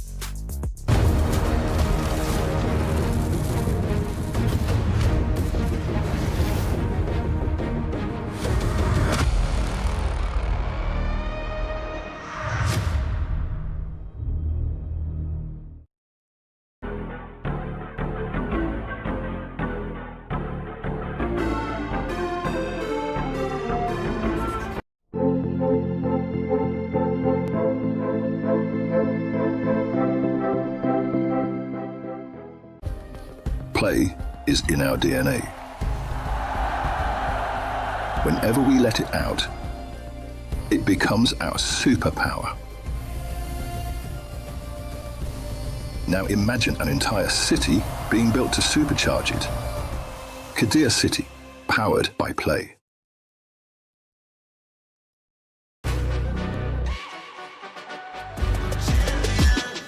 This ain't no regular thing. I came for the ring, you know what I mean. You see my name in the lights, better get right, I'm champion.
Chronologically, this is the final group stage decider match. Well, it depends on what happens stream A, but let's just put that for more dramatic effect. It's Team Falcons MENA versus Foot Esports. Two teams that have very unique understandings of how to play the game, whether it's with picks or whether it's with how they fight. Renmar, Leo, Naisu, we Bebros at your service, still here. How are you feeling about this one? Because personally, I want to see this be a really messy series of MLBB in a good way. You asked for it and you manifested the messiness, the chaos, the mayhem. But if there's anything we know about Foot Esports is they don't like that. Yeah. They do anything and everything in their best interest to just avoid fights. We will split the map. That's how they won. That's how they beat MIB at a loss yesterday. I was going to say split the map and just kind of, it seems like sometimes you're wondering like, oh yeah, what's the plan here? But then they end up making it work anyway. And yes, like you mentioned, Team Falcons MENA, they have a very distinct play style too. And I feel like this is where the test, as we look at the roster here for them, you know, Nocturne, Nana, Syrinx, Nucci, and Names, they are so experienced on an international stage, these ladies right here. Now, can they bring that experience and help them get forward to, you know, to the knockout stage? I think that's what they have to dig down on. Nocturne, I like, if I remember right, we had her on the interview. Yes. Was it day one? I think it was. No, yesterday. Day two. Oh man, I'm losing track of time. But, you know, I think she's day very one, impressive. yes. Day one, yeah, day one. She's very impressive. And the rest of them, again, as a team, I think is where the synergy comes through from a team like this. Yeah. Her Yu Zhang, her either Esmeralda or Benedetta, if I recall correctly. Esmeralda were very iconic in the wins that they got. Of course, Team Falcons, last year, they were not able to make it past this stage when a lot of teams and a lot of experts expected that they would be able to make it through maybe even the top 4 in 2025. But now here they are fighting for their tournament life, for the chance to make it past the stage that they failed to get past last year. And to think that for some of them, it's their first time to meet. Yeah. And for some of them, it's their first major on-site tournament. Yeah. Specifically for Nocturne. I remember now bits of that interview. I was impressed that, if anything, she was more nervous for interviews and, you know, traveling so far from home than actually playing. So that's good to hear. And I hope by this point, you know, day 3, as we look at the roster here for Foot Esports too, that they've settled in. I feel like they really have. Up to this point, they've got plenty of their nerves, because we saw nerves on day 1, and I feel like that evened out. One thing that was really impressive is, again, with Foot Esports, their ability to draft unique heroes than what we've seen before. It was Kujo, right, that pulled out the Fanny yesterday. Yep. And then the Hanabi and Mieko. And the Hanabi and Mieko. So I think that versatility and that uniqueness of Foot Esports, you know, draft is something that they can use to hopefully come out with an advantage, because we've seen it before where that if you wave away too much from the meta or it's a little bit too crazy, then it ends up biting you in the behind, and hopefully that doesn't happen here. They stay a little creative, but they execute it against a team like Team Falcons MENA. As long as Foot Esports gets past this match and make it to the knockouts, they will match their previous finish from last year's MWI. But I'm pretty sure they have their eyes set on going even further to show the world why their region has been, in the eyes of many, as one of those ready to challenge the world in terms of who is the best when it comes to MLBB, women's and men's scene included. Now, for Foot, there was something that Zendaya told me yesterday. Zendaya the player, not Zendaya the actress. I wish. I'm a huge Tom Holland fan as well. She said that when it came to the late game shot calling or shot calling in general, that's actually Mieko's responsibility. And you don't hear that a lot from... As a gold laner. As a gold laner, right? Yeah. That's actually really interesting. Yeah, I asked her that because I thought that maybe it would be her as the mid laner, but no, apparently it was Mieko who calls like a lot of the shots. I think this comes down to the fact that Foot Esports is built very specifically. Yeah. Their team captain follows in the way of some of the greats as well. SRG, MSC 2024 EWC champion. Their team captain is the EXP laner. Same with Foot Esports, it's Unohana. So I guess it's just a matter of delegation, and you trust who you trust in specific times of the match, and that's why they play the way they do. That's why they have the Turkish twist. That's why it's so weird when they just turn it around. It's like, where'd that win come from? Yeah, that's why we were saying, you know, there's now the Turkish delight, there's a Turkish twist. I'm wondering how that happens too for some teams where that conversation happens where, because so far it's so many different roles that are those shot callers, the captains of the teams, you know, and just to think, yeah, maybe that's also a reason why we saw the Hanabi be a pickup from Mieko, because and make it so early too. It was in the first half. It was in the first half, and then because of the nature of the way it's played, you can also have a pretty decent time shot calling while playing the Hanabi. Is she actually viable? That's the question about the Hanabi. But for anything else, we gotta make sure that you know the two champions, one game, the My Champions Pick event is still live from now till July 27th. Submit your predictions for the MSC and MWI champions for a chance to win 50,000 in-game diamonds in MSC 2021 to 2025 tournament skins. Don't forget to leave your picks under at MLBB Esports post for even more chances to win. Lock in your champions now and cheer for your favorite teams. Hanabi, after, well, this is now our third day. After 2 days of action, we're on our third day. How do you feel? Go for her? Or do you, if you can, just go away from the Hanabi? I do not want to fight the stats anymore. Yeah. How I feel about this and what I wanna see has no impact. She's real. I think The Hanabi's real. You know who I feel like isn't as real is the Hirara. Yeah, I feel like Hirara. Okay. As a jungler, for her, I have an actual opinion. Yeah. You have an actual. I don't opinion. like it. Yeah, I feel like, not just statistically, but just, I mean, at this point before we get to the knockouts, like teams have all tried her out. She hasn't worked too well. Yeah. So don't bring her out in the knockouts where you then are in that phase of the tournament. Yeah. I mean, if anyone who decides to bring her out in the knockouts and they do really well with her, kudos to you. Keep it up. Yeah. Because we've talked a lot about it in the past here on this stream, that Hirara's that hero that you can't hesitate with. That you really need to have the gusto and the bravery to say, I will fall some maples with going iframes, steal your objective and then run away. Maybe I might get a kill or two on the way. Not a lot of players can consistently execute her in the way that I'm pretty sure that even the devs intended. Yeah. Despite a hero with just being two pressable buttons, I was gonna say, it's just this different variation. She's literally abstract art. She has 4 skills. Yes, she has 4 skills. She has 4 skills, which on paper isn't more than Suyo, because Suyo technically has 6. he has 6, yeah. But Hirara is more complex. Yeah. Until when do we get a hero with like 10? It's just like, you got all these choices they have to make. Because before any of them, before the Suyo, before the Hirara, what was it? Probably Old Vale or something where you, well, I mean, those are choices. That was like a or B. I wish we could get our version of that one guy who likes to defend ancients. The one with a lot of buttons and possibilities of ways that you could get skills. I wish MLBB had a hero like that. Maybe someday. I'm sure it's in the works. Yeah. I am sure it's in the works. I hope so. Get us like a 10 skill kit with a lot of ways on how to get those kills. I would love that. Let's look at what Foot is trying to build up. I think that's a Freya first pick or either a Paquito first pick. Or Bellerique. I like how they just ban out the Esmeralda. Yeah. Yeah, they could also just pick up the Belleric because at least for them they'll end up with one or either. Because when you ban out the Fovis, when you ban out the Esmeralda, clearly you're trying to set up for just 2 heroes, Paquito, Freya. It's gotta be a Paquito. If it's Unohana, I think it's more of a Freya. You're more of a Freya person, yeah. Faster, more fighter. That means you're going to be giving the Paquito to the other side. And then it's first pick Hanabi because it's Miyako. You know what? Why not?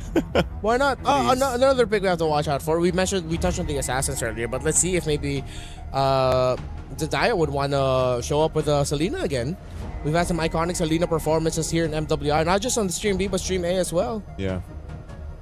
Carries up, so there's a natural predator. Yeah, they banned the Paquito. They could first pick the Freya, or go for the Belleric surprise first pick.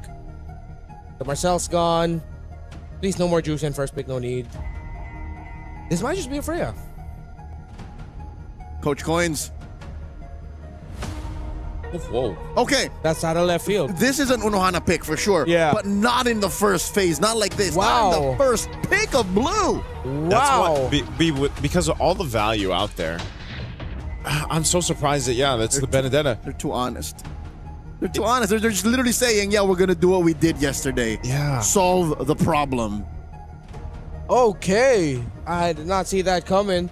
This opens up the field of possibilities. I think maybe that's why, besides it being a comfort and, I love this pick, I'm great with it. Yeah. Now Falcons Mena is thinking and recalculating the potential trades because of all the power picks still open. Yeah, there's a whole lot here. Belleric. Do they just go carry? Do they grab the carry now, or do they just kind of wait? Oh, look at the Eve. Belleric. This is a deadly. like There's a deadly box to fight in. This is the best roamer and the best mid laner in the game. At this point, I think maybe they want to settle for something like a Lilia for the pokes, just to match it with the annoyance that you could dish out. Your roam pick, you could even save that for later in the draft. There's the Hanabi. Oh, they're rushing comforts. Yeah, they're doing comfort. That Hanabi might have, I guess, if they didn't pick up out in the first phase, it potentially could have been banned out. Yeah. Hanabi Lilia? Imagine if they go Selena too instead of the Lilia. It's like, oh my god, it's just all comfort. Okay, at least they get one. Yeah, this is the norm. Yeah, at least they get one safe pick. Who would have thunk we see this kind of draft? If this was okay, they got away with it because the more safe draft would have been first pick box, yeah, and then you go Benedetta. That's what I was thinking. Like, take the box at least. This is such a roundabout way to end up with the first phase you wanted, anyways. Yeah. So what does that mean, jungle for Falcons Mena? Then do they pick it up now? Funnily enough, if they're crazy enough to do it, Xborg wouldn't be so bad. It's slow as hell, but oh wait, no, that's better. That's better. They did this. Yeah, they did this. They got away with it. They did this when they dropped Falcon Daisies the other day to face off against Na'Vi. It seems like that's the theme of this draft. Just teams and players getting away with decisions we thought that they couldn't get away with.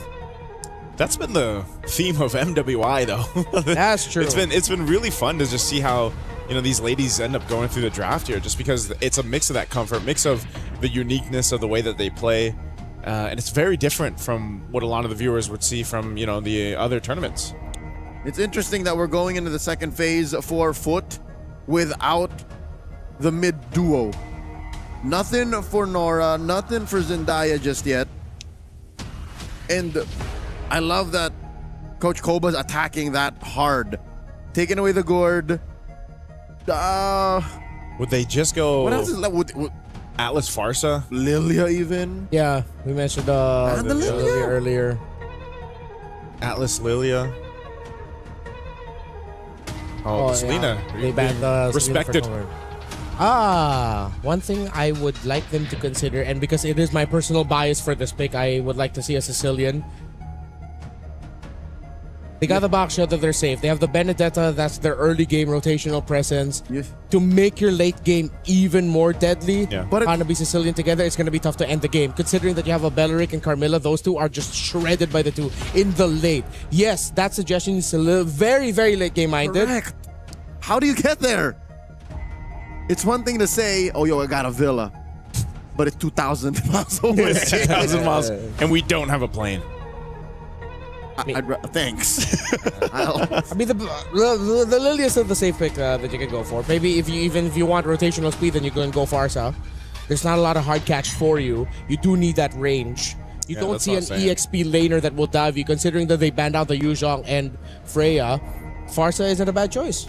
Oh, Falcons Vega Mena pick up the Moskov. They know that footy sports are up to some shenanigans across map. Valentina. So stealing the RWM. That's it. You're happy with that? Yeah, that's fine. You got Neve. We got Neve. Technically, I don't know if there's a world too where you maybe take the Wrath of the Dryad.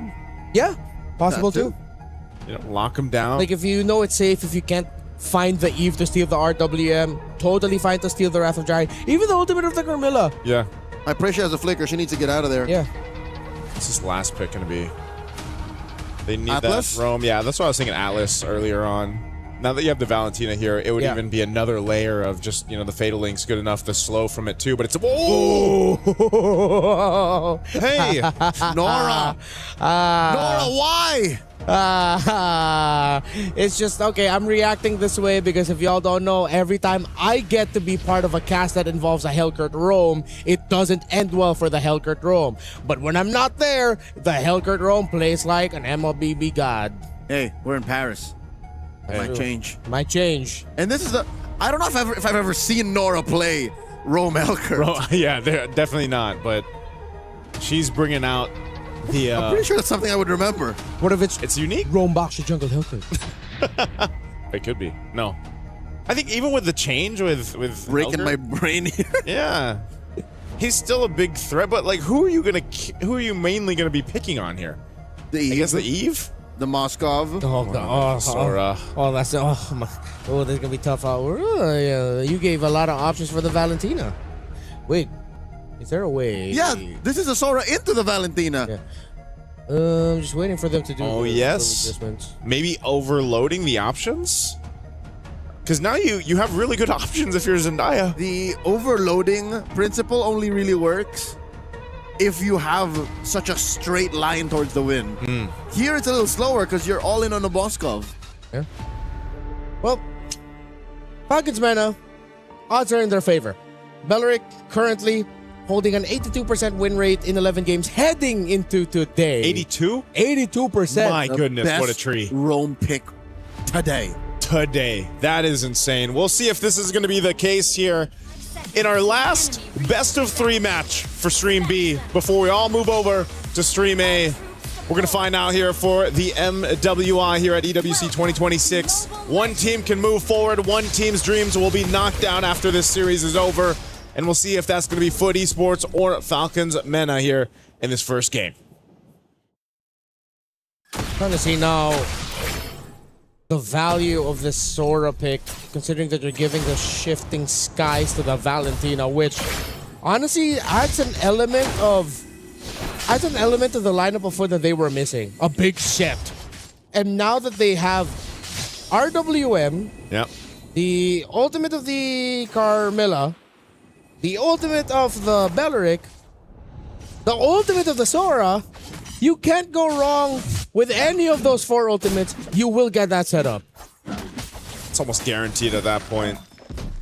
And maybe, shutting off the lights with Dark Knight Falls might help out. I don't know. Yeah. Maybe that'll second guess the follow through once that setup comes through.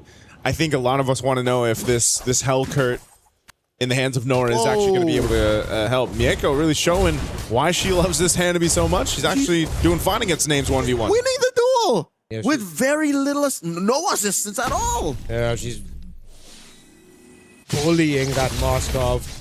There might have been an element also of them fighting for that gold crab, and then you get that extra bounce from the gold crab bouncing onto the Moskov, and then with the minions there, seems like Names just took the hit, but then put her at risk. I wonder where. Okay, there's Nora. I wonder, again, utilization-wise for the Hellcurt. Late game. Let's say late game, are you mainly just that big threat to the back line, shutting off the lights when you're fighting around the objective? There's something to be said there because, Nucci forced to use that revitalize. I like the final blow. Eye for an eye. Nucci walks through it. She is fine. Will survive, but will back off. It's something that we used to say a lot with the artillery mages, the Farsa and the Eves. Hellcurt, actually a natural counter to those two. Oh, holding on to the Curse of Blood here by Zendaya. Here we go. Lightning form on the shifting skies. Unohana very low. He's in trouble. Nocturne draws first blood. Nucci secures the turtle. This has gone wrong for Foot Esports as Cujo gets taken down as well. It's all Falcon Vega Mena. Hey, talked about the comfort picks on the side of Foot. Nocturne look really comfortable playing that Sora. Great flicker to the side to make sure you get those fists up in the air to connect. And that was just a perfect start for Falcons Vega, for that turtle, for this game. The layering of all of their skills together, it is difficult to fight, even just looking at the Belleric. Yeah, Nora didn't have a choice. She was there, but she's like, I'm not jumping in on that. Because you have a very small window of opportunity when you're on this Hellcurt, especially early on against these more tanky heroes that Falcons Mena have. And, wow, what a cut up here by Unohana. Nocturne going to go ahead and try to catch her, but again, this is what I was thinking. The damage potential early on from a Hellcurt plus a Benedetta could result into something, but Nora, for the most part, is just pretty much stopped in her tracks. Well, now that the Hellcurt's level 4, things might change. And they find Nana. RWM by Syrinx. Dark Knight Falls coming through, but Nora falls first. Nana gets taken down, and Nucci 2 for 1. Good trade. Foot Esports able to recover. Just got a preview of what I was thinking, right? Whether it's Dark Knight Falls or not, the RWM plus select the final blow, and then here comes a Hellcurt to clean up. That can also be devastating. This is worrying. We just saw potentially how wrong it could go for Falcons Vega Mena because They don't got to purify. That's a double petrify lineup. Yep, and in that situation, I believe it was the ultimate over the Carmilla that Zendaya was able to steal away, meaning that it's not a good time when you're all sticking together. Fighting under a box, that's what Carmilla loves to fight against. While for Foot, they don't have a direct box. It's very free-flowy. They will have a box if Zendaya decides to steal the ultimate of the Eve. Oh, Cujo rolling up, finds names, has no flicker, has no purify, gets taken down, and then the Turkish twist begins. They push down bottom, trading it for the Turtle. This is exactly what we saw them do yesterday, and now Turtle looks to be security over here for Falcons Mena. Not much that can be said about that, but Foot Esports, I think they're happy with this. They're going to continue to play around the power of this. Oh, Nora, Dark Knight falls. They jump and dogpile on a Syrinx. Then Nucci will answer with a Wrath of the Dryads, but there's no really follow through here. Unohana, what's she thinking? Goes right through to the back. Sword Intent through. Electro Final Blow will not be able to juggle the damage. Serving up a kill to Names. All right, Nocturne has Unohana's number right now. Yeah, I'm not sure. She's just not in the position that she wanted to be in, so they do swap it up. They've got Mieko up there now up top. She's going to handle that after already taking down the bottom tier 1. This is also something that Falcons Mena want to take note of. If Mieko's just doing her thing, farming up, getting online on this Hanabi, as we talked about, you know, how many times have we seen the Hanabi pump out the damage late game? That's something to be cause of concern. Plus the ultimate that she has, which can really work really well with a Curse of Blood that Zendaya has been taking from that Carmilla. Yeah, it seems like that's the only ultimate that she's been taking so far. But once they start to get really creative with it, Falcons Vega just gets so annoyed. Still though, Falcons Vega has her own Curse of Blood. Oh my lord, nowhere for Nora to go. Whoa. That Wrath of the Dryad was chef's kiss. Nothing you can do against that. That's just perfect timing, perfect execution by Falcons Vega. A little bit more of that, and they can start building a lead for themselves. Still, it's good to see that right now it's anyone's game. It just depends on when you get to execute and how you do it. Uh-oh. Mieko here. Forced to use that Aegis. RWM by Syrinx. The jump in by Cujo. And the back line taken care of. Forcing Names to back off and flicker. The shutdown on the Syrinx.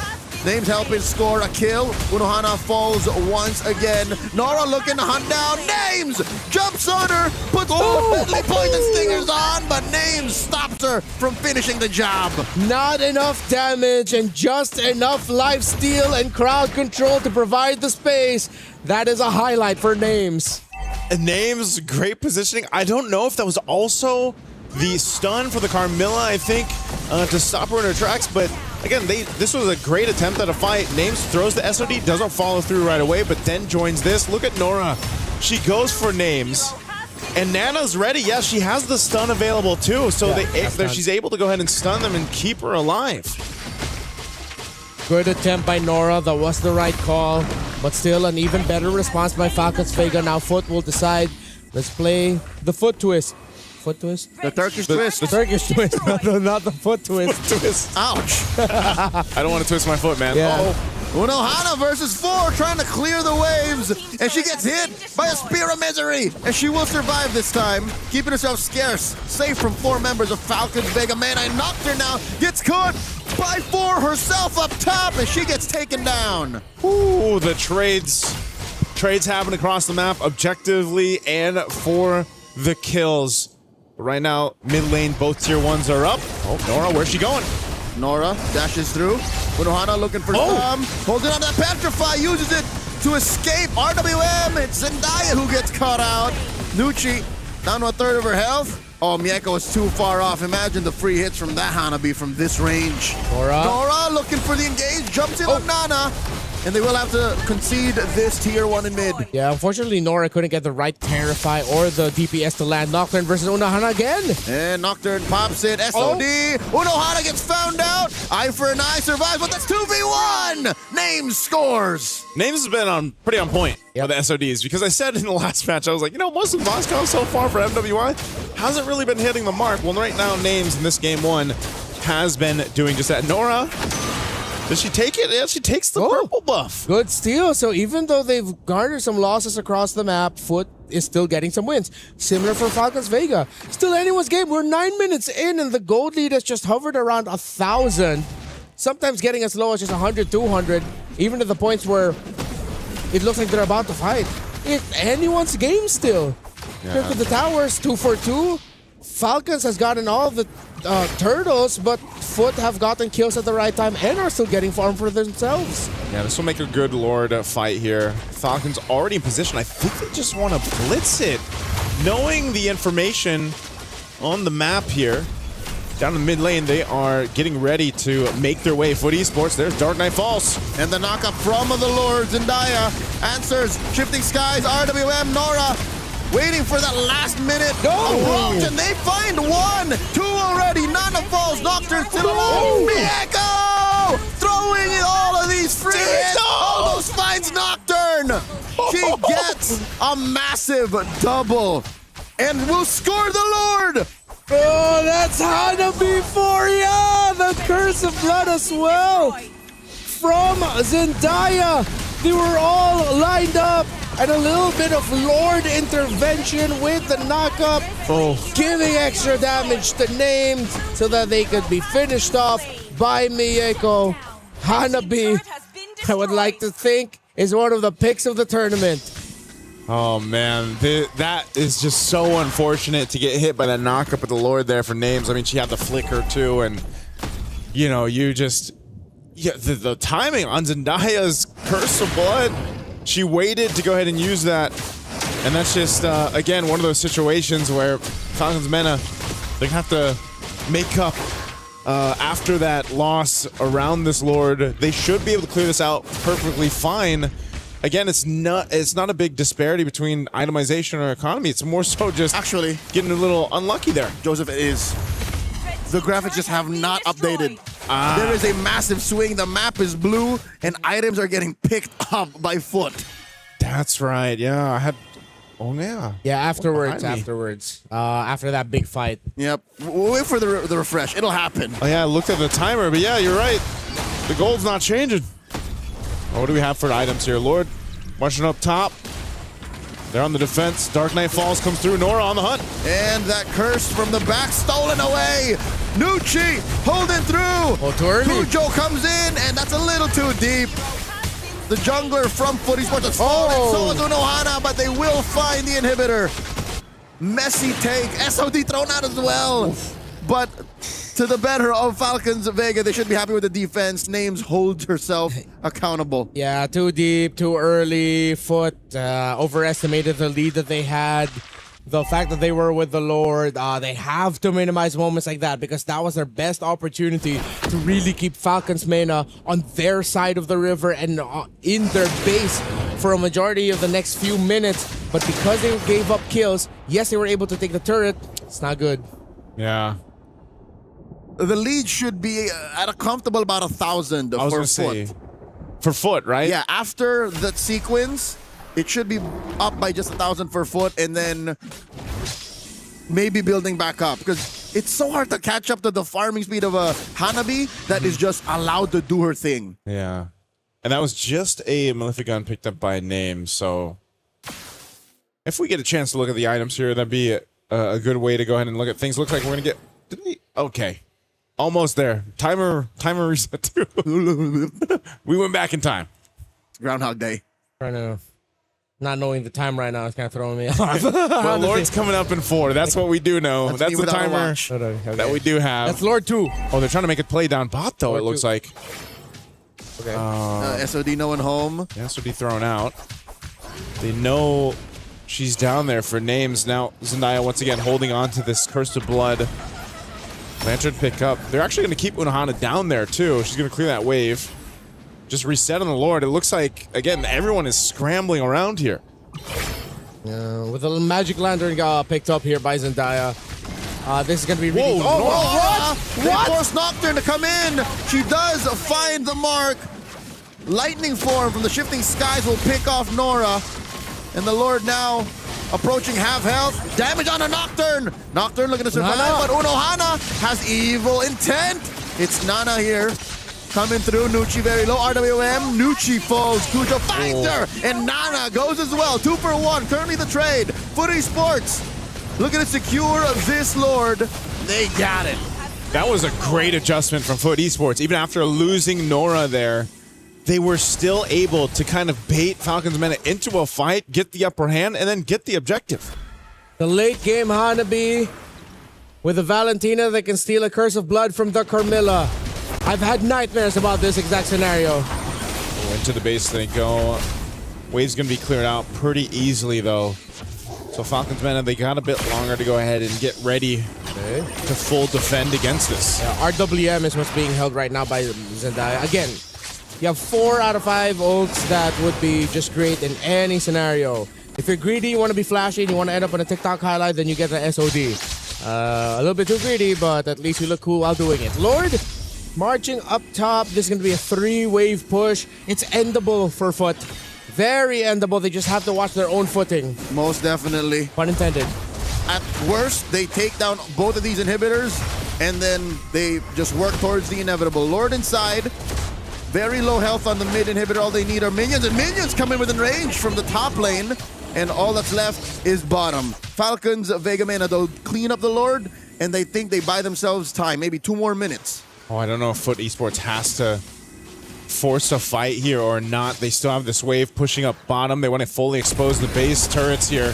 RWM. Stolen away. Zendaya swiping through. Massive shifting skies. Compromising Unohana. Down she goes. And in comes a Nocturne. Mieko! Put down to an 1/8 of her health. The front line of Falcons Living Man has fallen through and taken care of. Mieko gets shut down. Nora! The only one left. She's trying to get away. Names has plans for her. The forward flicker, the dash.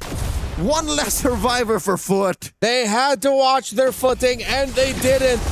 Beneath the combo of the Carmilla, the Eve, and of course the free hits from Names. Add the Belleric into that as well. Foot have slipped, and Falcons Mena continue to push forward through mid. Oh no! Unohana has spawned. No minions. Cujo and Zendaya coming through as well. This should be fine. Mieko coming in 3. Are they going to force it? Okay, Electro final blow plus a Petrify through the front lines. Falcons Vega Mena have to watch out. This is their best chance to contest for this Lord in 30. Ironically enough, wow. If Zendaya was more ready, her and Unohana could have gotten like 2 or 3 kills. If Zendaya was like quick enough to read that, okay, this is what Unohana's gonna do, let me steal an ultimate right away, pop that. Yeah. They could have gotten something out of that. Still, it's a defense. They didn't lose any base turrets. They still have turrets on the sides. It's just unfortunate. I feel like that was a moment to be had. Coulda, woulda. Coulda, woulda. Okay, here we go. We got this is all caught up now. Our stats up here, the timing, Lord is up. You got a bit of a lead now. Team Falcons, Vega, Mena. Good thing they were able to defend that way, though, too. They hold on barely to that one turret. Now look at the play, though, up top. Potentially to put pressure. Zendaya this time. I feel like it's been more useful to actually use the Curse of Blood. Yeah. Because of the nature of the team fights. Oh, Dark Knight falls. Nora pops the ult, finds Nucci, a blaster, forcing a Wrath of Dryad and the Revitalize, and RWM coming out from Syrinx, SOD no one home, the freeze from Zendaya, Nora re-engages, forcing a Nocturne to lightning form, shifting skies on out. Ults pulled out from both sides. That was their best chance to get a big team fight win, as Unohana was keeping Names in the base, clearing up minion waves, but they just didn't have the damage, or they didn't have the right positioning to make sure that Zendaya could drop a nice Curse of Blood so that Mieko could capitalize. Nora going to the base to send members of Falcons back. And Names is back.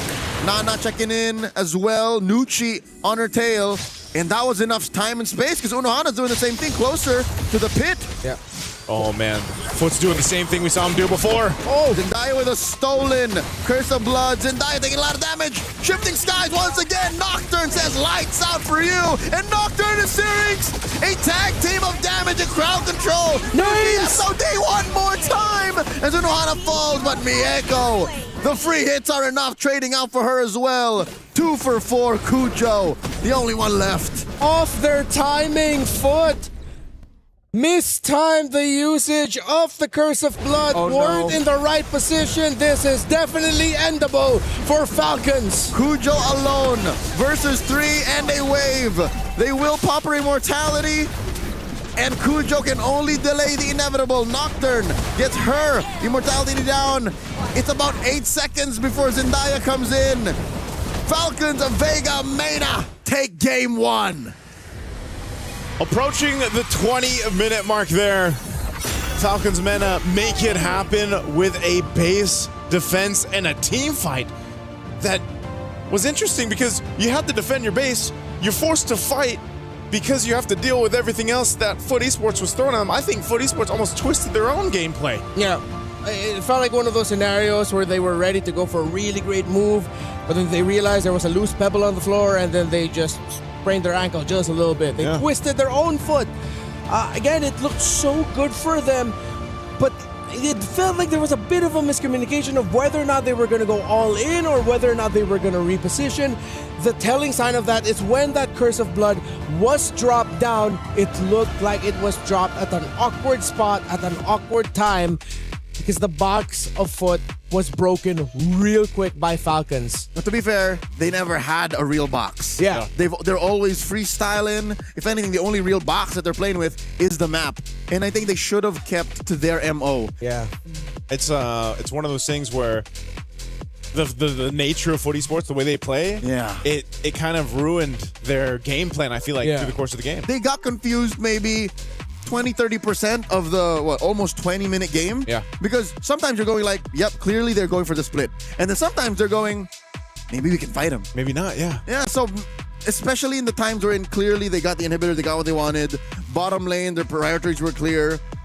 I think there was definitely more macro in this that they could have tweaked to take Falcons Vega off of their main advantage, which is clean, honest 5-on-5 team fights. Yeah, it was a close game in terms of who was winning the fights, but Foot were in the lead in terms of controlling the map. Their macro was giving difficulty for Falcons. We saw a lot of back and forths, but in the long run, it was the towers of Falcons that were going down. It was them having to scramble, deciding who to send back.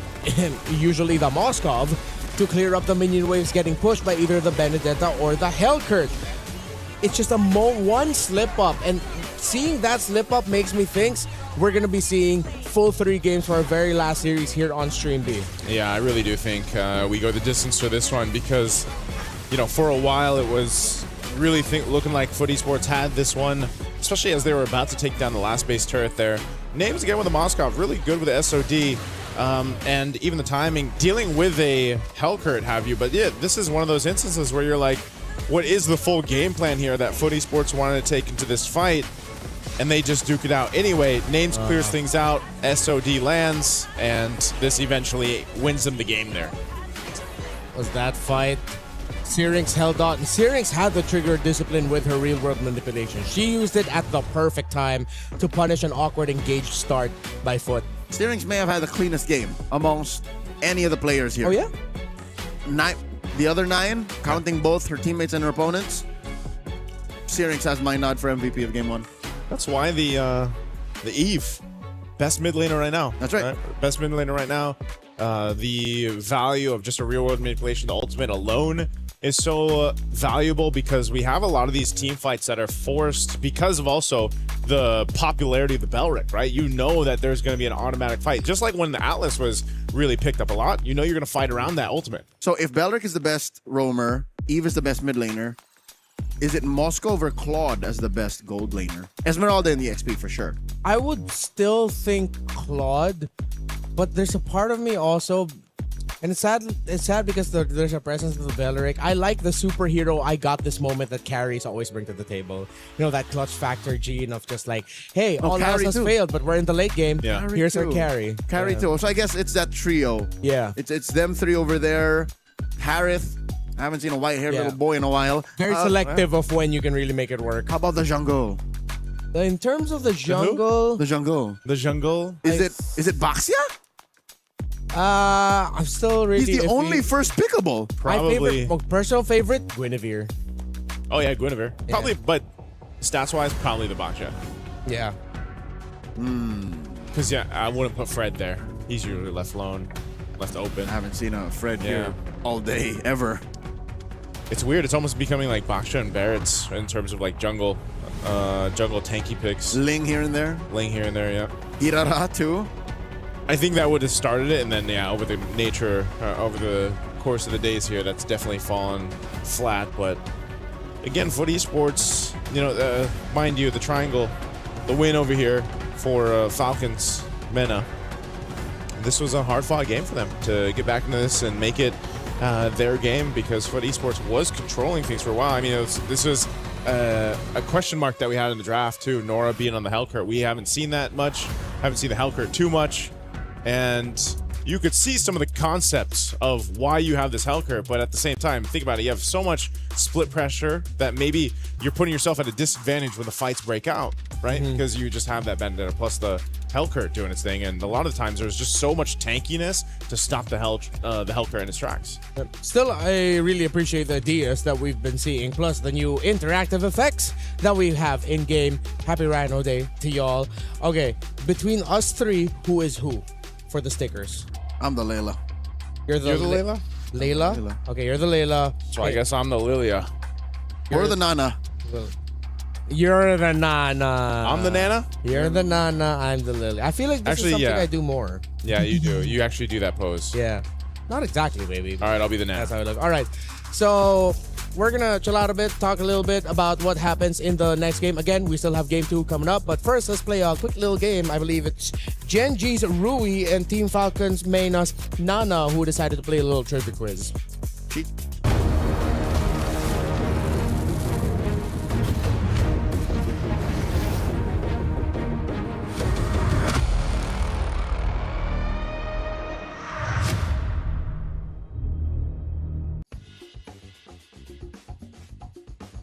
Hey everybody, welcome to MWI EWC 2026. Today, we're gonna have 2 competitors, Nana and Rui. They'll be going in a fierce battle up against each other of true or false. First statement, there are 132 playable heroes in MLBB. False. True. Ooh, it's false. Oh yeah, so you were close. I get why you said true. It's a point over to Nana. You guys ready for the second one? Yeah. Tamiz is Dairoth's mentor. 1, 2, 3. True. False. Yes. It is true. It's 2 points for Nana. Statement number 3. Melfic Roar increases physical penetration by 20%. 1, 2, 3. False. True. It is false. It's 3-0. Hanabi originates from the Monian Empire. 1, 2, 3. False. They both get a point. Hey, Rui's first point. There you go. It's 4-1 right now. Last one. Xavier is half human, half elf. 1, 2, 3. True. It's true. Yo, 5 correct answers. Yeah. I did tell you there's going to be a winner and loser, but I didn't tell you that there's going to be a very bad punishment. You'll be getting a real hammer, and then you can just smack Rui. But that's it for us, guys. Thank you so much. Catch MWI and these ladies who will be competing at MWI EWC 2026.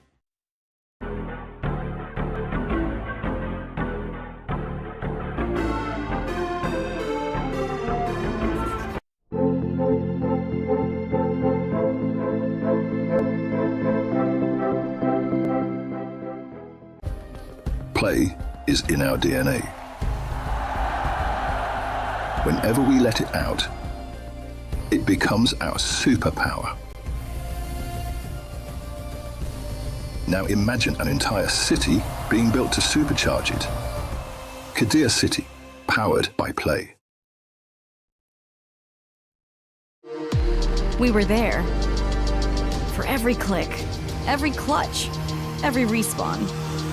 We were there for the years of grind. And we're here. Now. The proud founding partner of EWC. Powering the biggest event in gaming. Shoulder to shoulder with the world's best. Making history. Greatness deserves a stage. Lenovo Legion. Reach your impossible.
All right, welcome back to MWI, Team Falcons Mena, Foot Esports, game number 2. By the way, now that I'm arriving here, Naisu's tickle spot is somewhere around the back of his left ear. Meanwhile, Leo does not get tickled, but you can make him laugh by showing a video of cats. What are you saying? I'm not going to laugh. I'm going to go, oh. Just talking to yourself over here? Nope.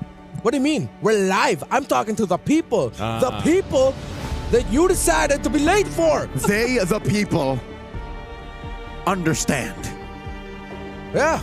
They will be here regardless. All right, so there was also a game of rock, paper, scissors going on. The coach beat 4 out of his 5 players on the side of Foot Esports. Hey, that happens every time. He did this yesterday too, right? I like Coach Coins. Coins Black, yeah. He played a 3-way game. I like that a coach is willing to be playful and doing stuff like that with the players because that just allows them to like lighten up. Unless the players are ridiculously competitive that if they lose to the coach, it just throws them off their game. Hopefully no one is like that and it's all good. Yeah. We're already in the draft, by the way. Esmeralda Atlas being the bans for Foot. Meanwhile, the Marcel and the Matilda gets taken out. Okay. Nothing changing. I think at least for Foot. Same bans, yeah? From last game? I think very similar. Now on the other side, Paquito, Matilda, Marcel, banned out. Well, earlier Foot banned out the Fovius. Yeah. So still, same sides. But now they decided to ban out the Atlas. It was Vega Mena who won round 1. Game 1. Yeah. Oh, no. So we... Yeah. Yeah, that's what I mentioned with that. Just need a little bit of a little whoop. Yes, it should be Mena with that little red mark beneath Correcto. Their badge because they were the ones that won game 1. And that puts Foot in such an odd position. First pick Selena. Wow. Zendaya is going to be at it again. Okay. Punished by a first pick Belleric and Carmilla.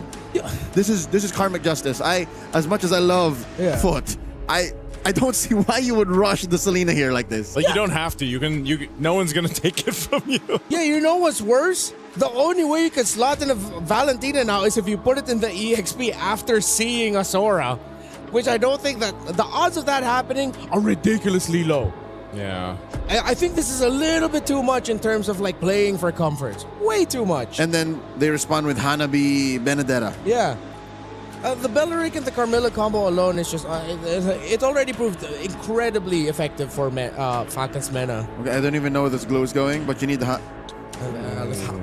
They're abandoning the Hanabi protocol. Yeah. You know what? They're just straight up going for, okay, these are our best picks. I think that might be the call here. It's like, hey, let's show up. What do you want to play? How do you guys want to do this? So this I think you have to. This is for sure a Zendaya Selena, Nora on the glue, and then Unohana Alice. Yeah. That's it. That's where the roles are exposed. You might as well. I mean, at this point, again, you're facing match point. You're about to be knocked out of the tournament. Sometimes it's better just go with that comfort. It defeats what we usually see, at least in terms of the drafting pattern, but that's going to be the nature of it. Lock in those solid choices. Now for there you go. We got the correction there for Falcons Mena. They do have that game 1. Now they have the Carmilla, Belleric, and Yu Zhang. This is already so deadly if they get the synergy down between the ultimates. What's difficult here is for whatever you're going to end up with in the gold lane, it's going to have a terrible time. Yeah. No gold lane is going to be comfortable going up against a Yu Zhang, Belleric, and Carmilla together. That you're gonna have to find sources of damage elsewhere. Unfortunate thing is, usually that means you either put it in the mid or you're gonna have to pick up a jungle. But then again, you're up against a Yu Zhang, Belleric, and Carmilla that if you pick up something like a Yi Sun Shin, even that pick is gonna struggle. There you go. The Hanabi ban by Coach Koba. Not like this, not twice, not in a row. Well, Foot gets rid of Syrinx's Eve. It's odd going in the second phase with both teams not having a mid laner. Yeah. Oh wait, Foot already has a Selena. Yeah. There's a very small chance, but it's almost confirmed. Like 90% sure this has to be Zendaya's Selena. Yeah, like are you gonna put down a Ling? But then if you bring down a Ling, that's a good call for Carmilla to just hold on to the Curse of Blood, and literally where the circle of the Tempest of Blades is where you put your own Curse of Blood circle. Ay. It's my analytical take for this one. Yeah. There's so many routes where it could go wrong, knowing that it has already gone wrong draft-wise. And unless Foot pull a swerve that I'm not seeing right now, this looks like Falcons Man is going to take it 2-0 just with their first 3 picks alone. Cord. Oh, they get the cord too. This is a cherry on the top of what you just explained, Redmar. Because now if you do land all that kind of AoE that you have with the Wrath of Dryad plus that Curse of Blood, and then you have a Mystic Gush to work against, how are you going to fight this if you're Foot Esports? These next 2 picks might make some sense here.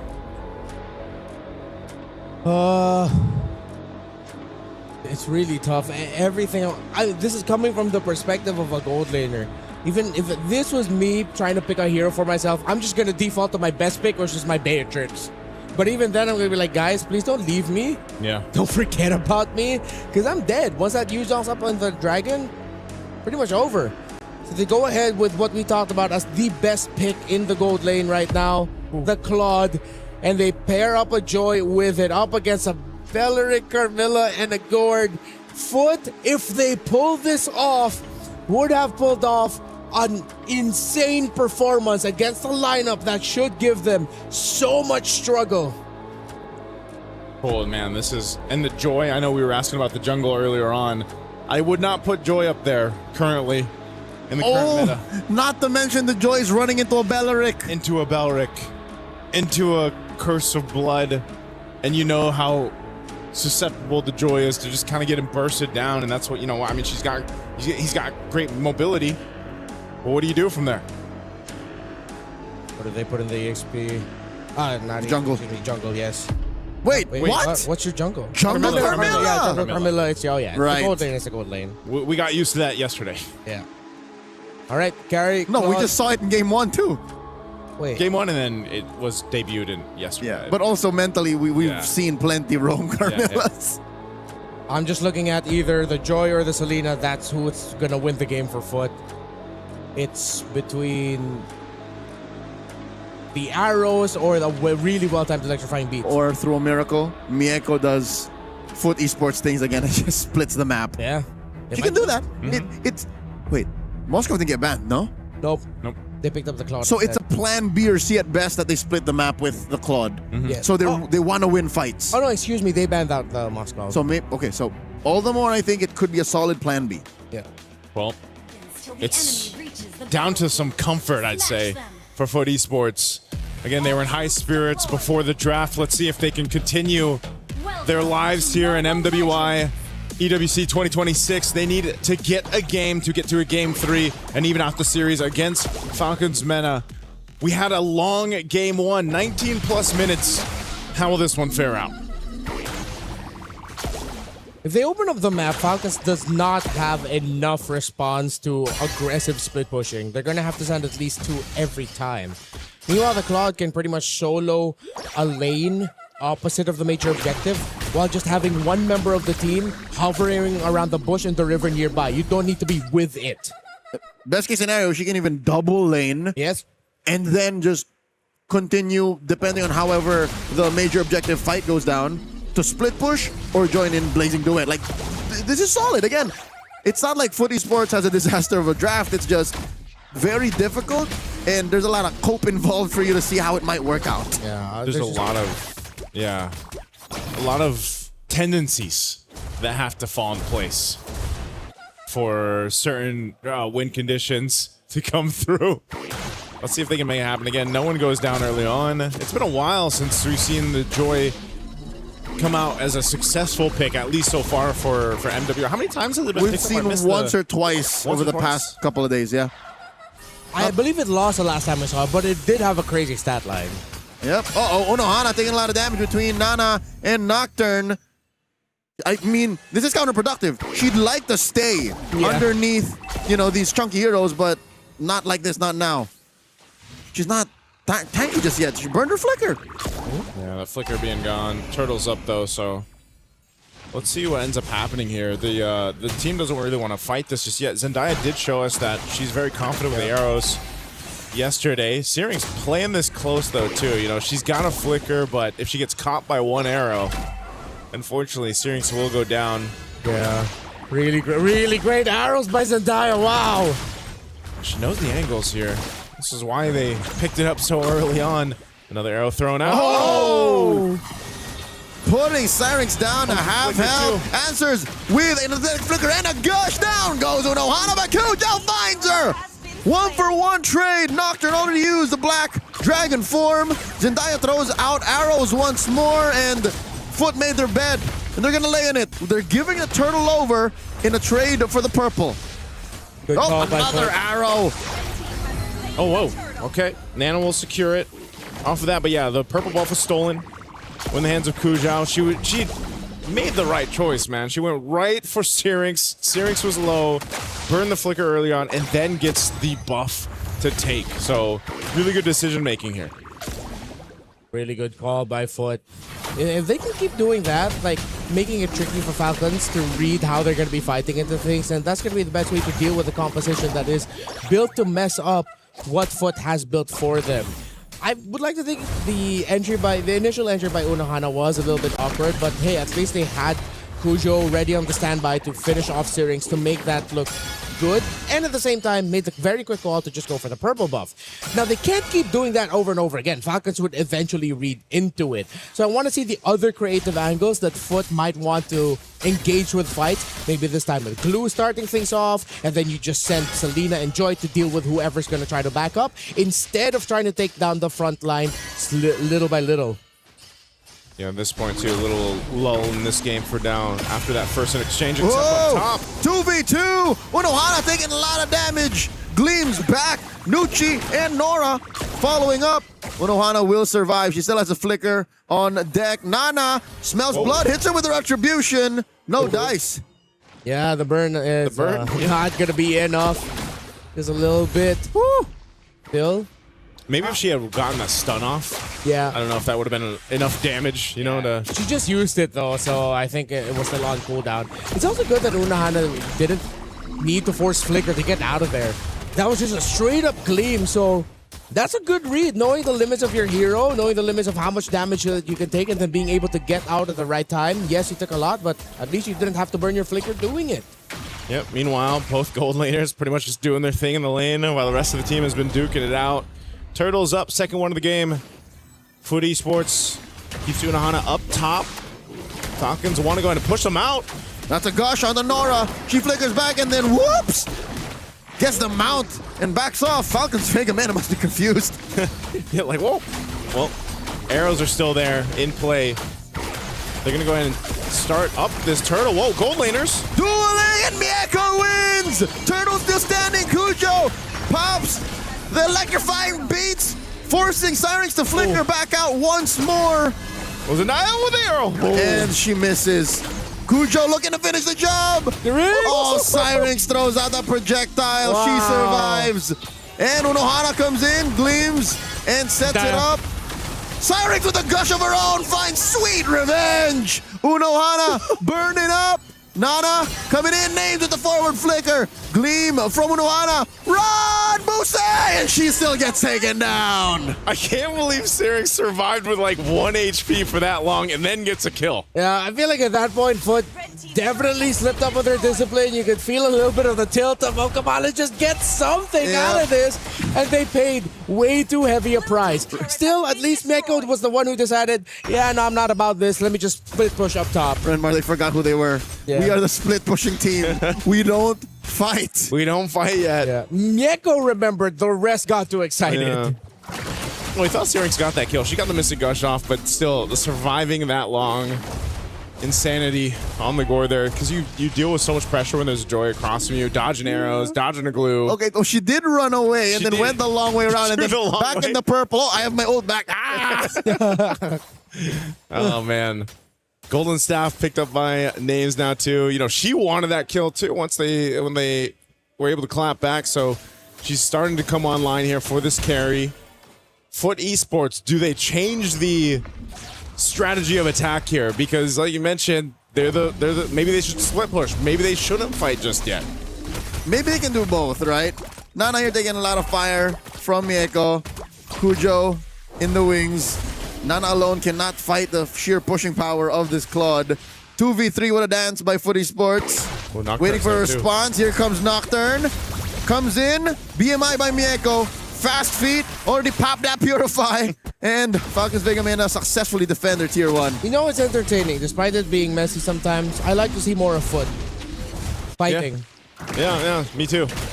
As a fan myself of foot esports. But we're not going to see more of them fighting if they lose this game. That's why they can't lose. They got to go back to the game plan.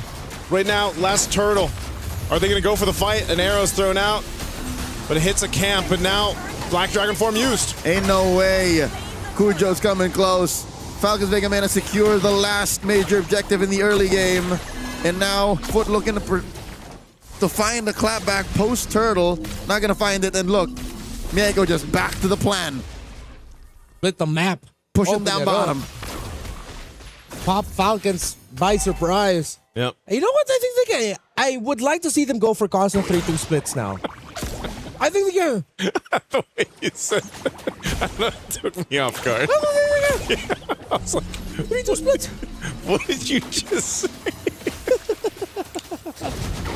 A little bit of relative peace here in the land of Dawn, given that both teams are finding their footing, right? Foot esports, again, even Redmar is sure what he wants.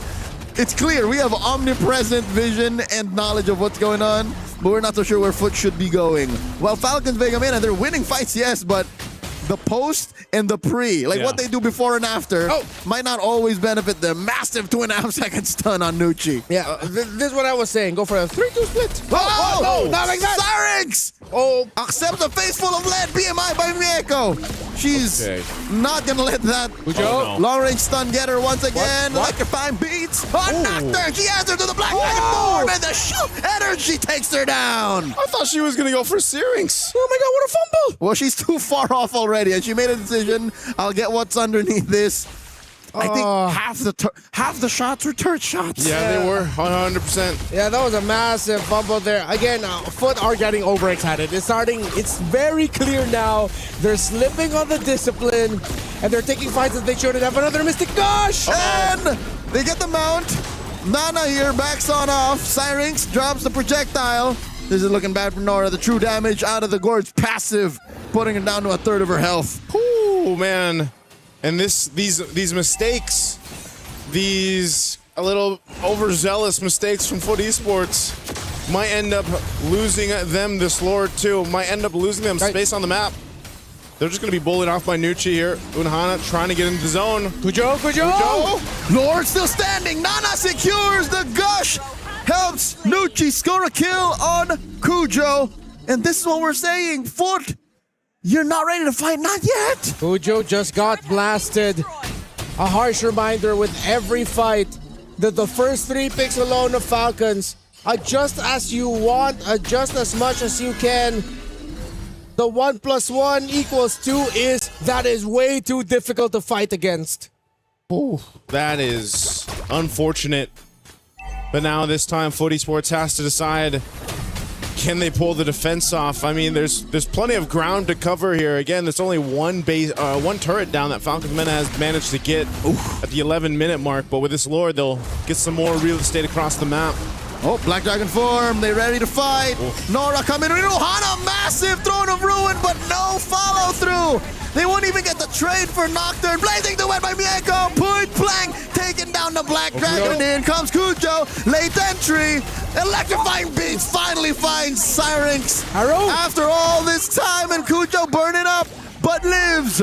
2 for 1 trade. Lord still standing down bot. A glimpse of hope for Foot. The damage is starting to be felt, but how much more can they take with the pushes, with the minion waves, clutched by Mieko, able to take down that Lord with the Holy Shield, before that it could push and deal damage to the turret. Zendaya gets spotted up by Nucci. Dashes on through. Look at the damage being rained down upon these frontliners.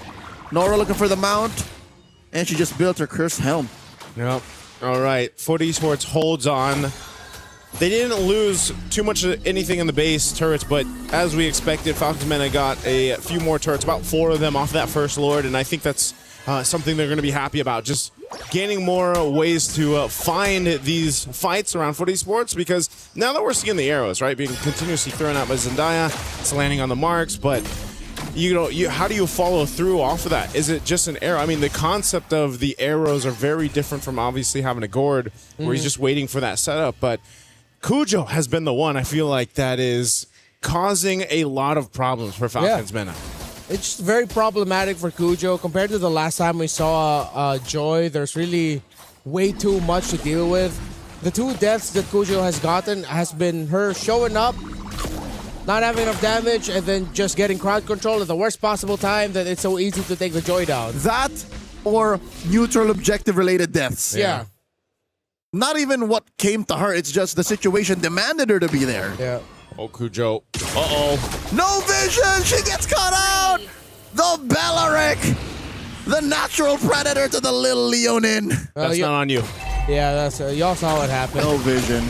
One of the rare moments you don't need to analyze. Cyrix gets knocked up. Nora looking for the mount, finds it on Names. Black Dragon form the answer back. Unohana finds him. Miyako served up a double kill to Unohana, and Nocturne falls as well. 1 for 3 trade underneath the Lord.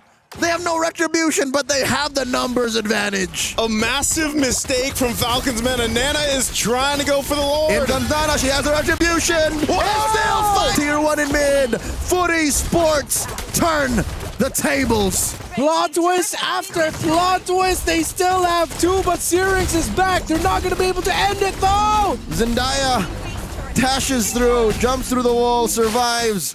Refusing to concede more bodies to Falcons. Vega Mena Lord spawns up top. Okay, before that amazing take from Nana to be able to get the Lord, keep them from keep themselves in the game, you have to take note to that fight even after they took out Cujo. The thing is, Names got caught by the glue, right? Nora was there, and Names has to be alive for these fights, so the positioning needs to be something to keep in track here for Falcons Mena, but great turnaround for Foot Esports. This has been the nature of some of their games over here at MWI. How are they on the defense, though? They look really good in the fight. They look good when they're splitting. But how? Whoa. Another gush by Cyrix. Nora still eventually finds the mount and gets let go. I think it was on Nocturne, and she cleansed it with a Black Dragon form. Free pickoff for Falcons Vega. Oh, no. This is going to be a really bad defense. You have 3 waves coming in. Yep, without Nora. Look at Unohana, though. Can she find this gleam at Throne of Ruin angle? She has no Throne of Ruin. There it is. She clicked it. She missed. She only hit 2. Cyrix gets very low. Unohana falls, and Cujo coming in from the back finds Cyrix. Nucci with the enchanted hits, and Cujo falls. It's literally down to Zendaya now. Salinas are not known to defend. Not like this. In comes Nora. The wave is still standing. And Falcons Vega Mena drop Turkey's Pride 2-0. Falcons Mena. 3rd MWI in a row for Names. And she's going to the knockouts. You see what it means for them. Vindication at last. Well, unfortunately, for Foot Esports, their journey and their tournament ends here. Thank you for your efforts, Foot. But it's time for Falcons. Nocturne, a daughter of Turkey, with her Mena squad victorious. And no regrets. Oof. Again, what a match. What a way to celebrate. What a game. What a game. I think we've seen more action in game 2 and more twists and turns than you could have collectively seen in a day. What man, what a way to come together, I feel like, for Falcons Mena. After what we've seen now for the previous matches and everything else, yeah, they're really feeling that one. And even when they kind of fumbled a little bit on one of those Lord fights, and then Nana somehow was like, "Oh guys, I got this." And she goes and gets it. Yeah. You saw all the smiles and laughs on the player cams, and like, nice one, you know? Yeah, they Denied. They knew they needed Nana to get it, and she held on just long enough. He was about to go down. If she panicked and popped her retry, actually, if I'm not mistaken, she might have popped her retry early. Yeah.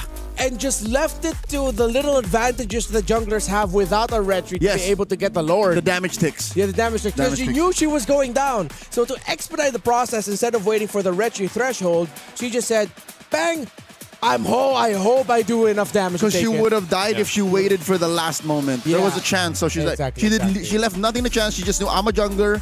This is my rightful heir. Nope. She claimed it. Yeah. Oh man, we look at the highlights too. This was the concept of what we talked about with the composition from Falcons Mena. You saw it multiple times. I think it was also one of the things where eventually, you know, Nora, as tanky as you are in a glue, she was doing her job. There's nothing against what Nora was trying to do. It's just they were able to go ahead and have enough damage throughput to burst her down to the point where Nora's gone. Your kind of composition will fall apart a bit, and that's why, you know, Cujo was looking for those back angles to go through.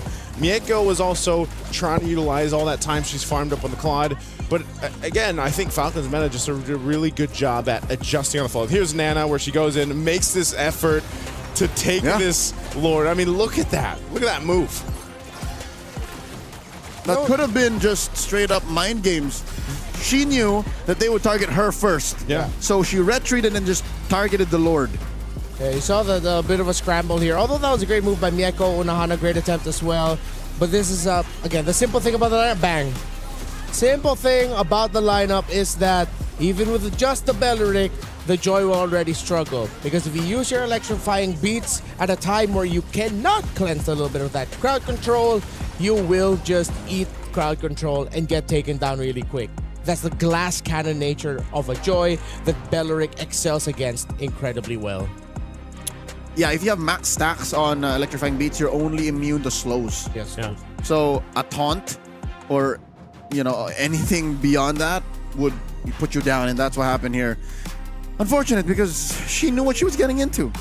Yeah. Oh man. Pretty sure that wasn't Turkish. Yeah. Most likely. Nocturne, feeling good. She was saying thanks. Thank you. Teşekkürler. Thank you for a great match. Is it Teşekkürler? Is it Teşekkürler? Something like that. Something like that. That's how you say thank you in Turkish. I've been trying to learn just that phrase for about 2 years now. Teşekkürler. Why are you saying it so quietly? Teşekkürler. Just to make sure? Yeah. Say it louder later. All right. I'll try later, maybe after the interview. Oh, she's wearing the shades. Okay, I'm excited. Do we have? I'm excited to see the. Okay, you guys can see a little bit. Nice to move. Let me move. You're already huge enough. Stop blocking the view. Oh my! Wait. There. See. There you go. There we go. Sneak peek. So we're gonna be going there in just a bit. You see Rachael, and I believe that is. Is that Nucci? Nucci, yes, yep. Nucci. All right, it's time. Okay, they're talking a little bit, and then once they stop talking, okay, you see the ready position? Rachael, let's go. Thank you so much, Renmar. We're up here on stage. Congratulations, you didn't get your key crush today. You look very excited. Could you talk to us about that? Yes, I'm very excited. I'm very happy to win this game. It was kind of the easiest game we have, but wait for much more. wait. Easiest game? What do you mean by that? We didn't struggle. I mean, the first game we lost like 2-1. We won 2-1 and we lost the game. The second game yesterday against Galaxy, we lost 2-0. So we won this one 2-0. So this is obviously the easiest one we had. The easiest one that she's had at MWI so far. Now, I heard from yesterday that you mentioned that you were so excited to go up against Foot today. Why is that?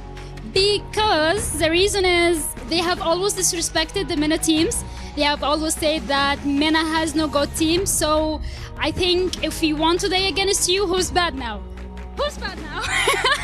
I thought you prepared some glasses. Okay. Let's do it again.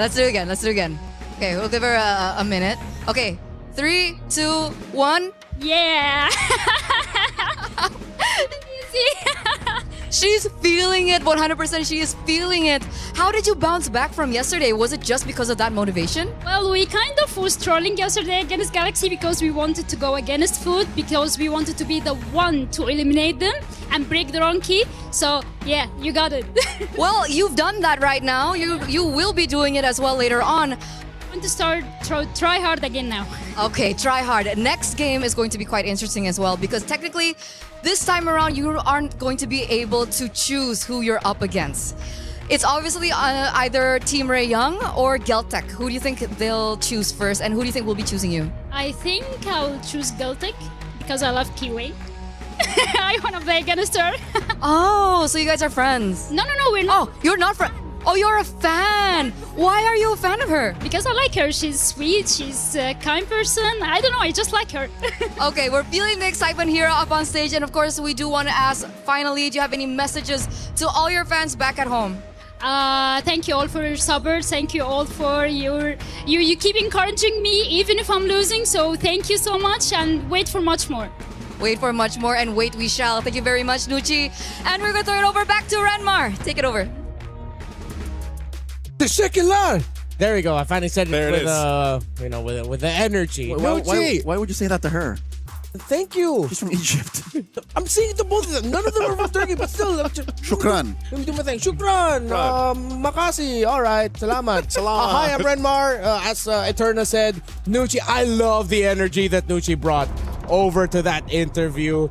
I don't know if there's like things going on between them and Foot, but at the end of the day, what matters is Nucci got the last laugh over Foot Esports. I think that's a win already. Yeah. It's less of the, Key not getting crushed and moving on to the knockouts. I think it got personal. Yeah. And now at least we put a lid on it. Yeah. We put it to bed, and now they can focus on the next stage of the tournament and possibly, again, meeting friends and future rivals. And fans and everything else. And idols. And idols, right? When idols become your rivals. Hey, this is... Too bad Nucci's a gold laner. Yeah.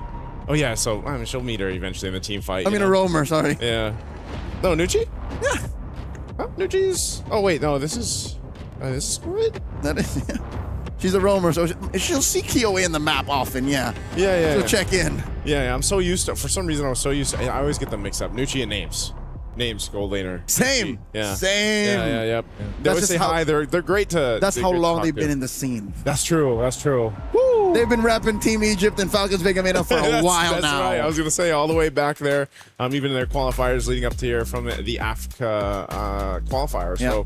So, yeah, great to see them. And also, it's always nice. I really have to say, the women MLBB player interviews, they're great. I hope we have more of that in the future, too. Fellas, step up. You know what to do. It's because the dudes of MLBB are so, what's that word, superstitious.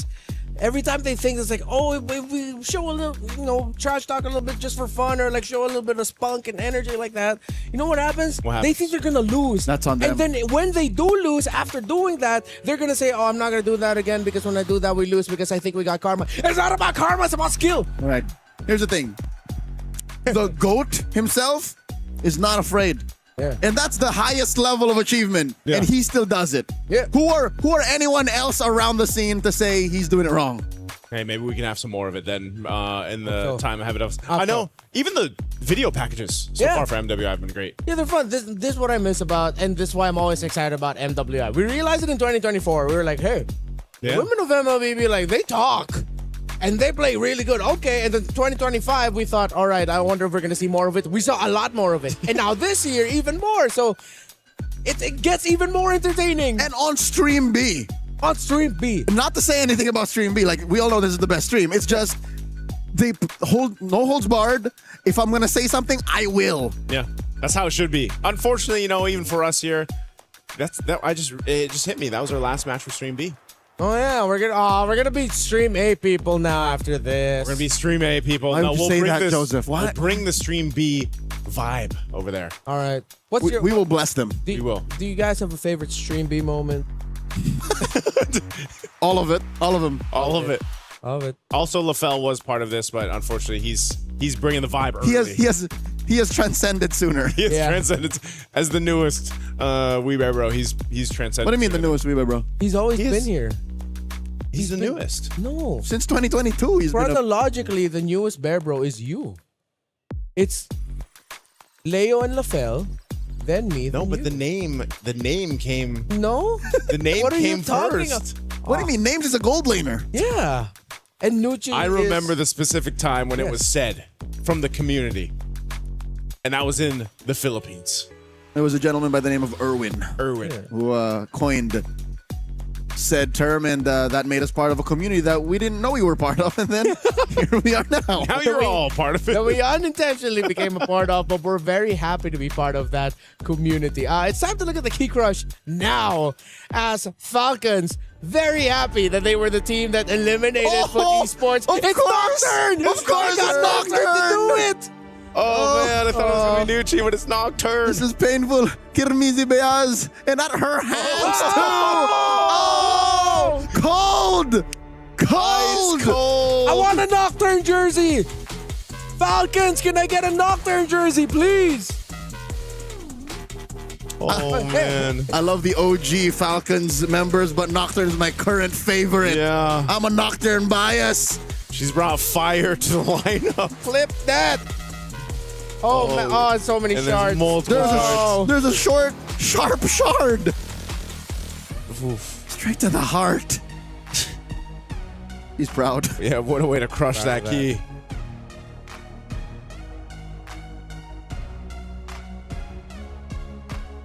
That's the last key crush on Stream B. Oh. Can they not close Stream B? Can they just keep it running? Can they just get the program of Stream A and put it here? I don't know if they've had anything like that. I want to say goodbye. Do you know what I am on Stream A? What are you? I'm a reporter. You're a reporter? Not that okay. I started off MWI 2024 as a reporter. I became a desk host, and I've been desk hosting ever since. So now it's just funny because they go from roast reporting to little old me. What do you mean little old you? What do you mean little? I'm pretty sure everyone in the community knows how Rose looks like, how great she is at what she does. I'm not saying it's a downgrade going to me to report. Sounds like an upgrade to me. But I'm following along. I understand why some people might be like, hey, really? He's going to be reporting? Where's Rose going to be? I don't know where I was going. Start with R. I don't know. Yeah, I don't know where I was going That's with this why joke. I had the shovel out, dude. I don't know where I was. Digging the hole. I had a punchline. Where is this going? Where is this going? I had a punchline I was leading up to, but I just pretty much self-deprecated way too hard. And you forgot the point. Yeah, and I forgot the point I was making. Lost the plot. Okay. What do I want to ask you to? I already asked about your favorite Stream B moment. All of it. Do you have a... Oh, after all the games that we saw on Stream B, favorite player besides Nocturne? Ooh, that's tough. Right. I'll start it off. I'll go Chi-Boy. Chi-Boy Team Ray Young. I guess. Yeah. She's the one who was like, oh, we almost lost because I kept pressing the wrong button. Yeah, that's true. That's true. Yeah. Oh, I was going to say Chi-Boy, but... It doesn't need to be different. I'll go with Leo Bone because she's one of the first players that I got to interview. Her and Livin. All right. Okay. So they're, that's a new thing for me. I don't know if I'll get to do more interviews sometime. But Lema has a lot of fans. Count me as one of them. Lema of Galaxy Phoenix. Oh, yeah. Yeah. She was fun. Lema? Lema. Yeah. Oh, right. You got to interview GXP. We all got to interview a bit, huh? Yeah, we did. Did Even LaFell. Yeah. Yeah, he did. Day one, he did. Day one. Yeah. That's right. Day one. Oh, yeah. Wow. We did everything here on Stream B. Stream A has like 27,000 talents. People. Yeah. And Stream B has us four. We Bear Bros. We Bear Bros since 2022. And I see little Chloe over there, right there. Who? Little Chloe. Jose. Oh, yeah, that's Chloe. That's Chloe. Little Jose. We got our friend. He's a talent as well, but also today he's working as a technical officer. Yeah. Jose Officer, man. Let's look at the brackets on your screen right now. I think we have the results as well from Group A. What's been happening over in Group A? Stream A. The last time we checked, Navi. That's B though. That's Stream. That's no Group B. We closed up Group A for sure. Yeah, Okay, Team Ray Young, Celtic Cyber Team, Team Falcons ID swept Twisted Minds, while Seta swept Virtus Pro is what we saw. So those are the teams from Group A advancing. Okay, and then what do we have here for the real results for Group B? The anticipation is killing me. Okay, so the upper half is good. Vitality, Galaxy Phoenix, and Navi swept Gen G. Former finalists and former champions had to meet here, and only one moves forward, and of course, Team Falcons Mena. It's an unfortunate look that the Stream B closers are all Filipinos. Ooh.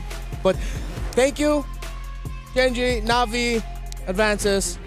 Wow. This is the Falcons ID smashing ceremony. Rob commentating the whole affair. Sure, it's Hollywood. Rob Hollywood. Hollywood Rob TV, his real legal name. Rob TV. Yeah.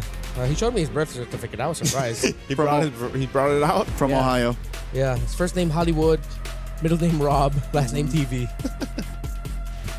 I think that's of Norwegian descent. TV. Yeah. I was just thinking, how many crushers did they bring? There's a lot. I'd say a dozen. That one popped. Oh, that was. Oh, even she was like, "No man, I'm so sorry." The shrapnel was there. There we go. This is Navi popping Gen G's. This is who you call Murray. Murray? Wait, is it Murray? Murray? Sometimes I mix up their names and their faces. That's definitely Murray. I love y'all. This one's gonna. Why do I feel like their crusher is more violent? Yeah, our crusher is like a nice little. I think it's because Damascus and Hollywood Rob just egg him on. Hollywood. They press it harder. Yeah, those are our friends from Streammate, by the way. Yeah, Hollywood Raw TV and Damascus. And Mirai is used to this. Mirai has done this several times. Yeah. Oh, we gotta see the crush. We're gonna go. Does it pop? Oh, okay. Oh, no, it's a nice. Oh, that was a. Oh, I don't know if that picks up, but that was a snap. That was Gen G's key. Yeah. Dang. Good try, Gen G. All right. You know what? We've made so much memories here on Stream B. We've seen the rise and fall of teams. Joy and the opposite of joy, which I forgot the word on. But it's not over yet. The women of MLBB still have more action to show as we now head into the knockouts. It has been us, the We Bear Bros. On behalf of LaFell and our wonderful production team, my name is Renmar. This has been Leo. This has been Naisu. We will see you on Stream A as the action continues for MWI at EWC 2026.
play is in our DNA. Whenever we let it out, it becomes our superpower. Now imagine an entire city being built to supercharge it.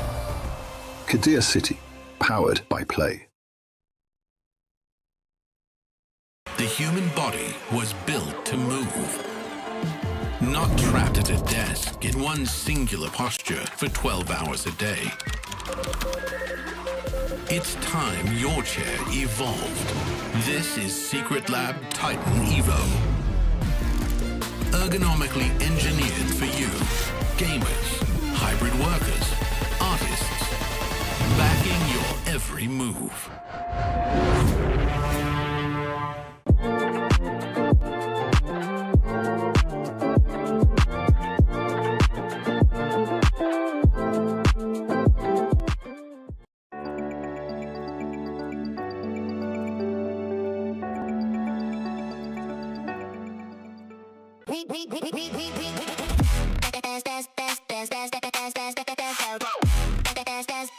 We book Esports World Cup.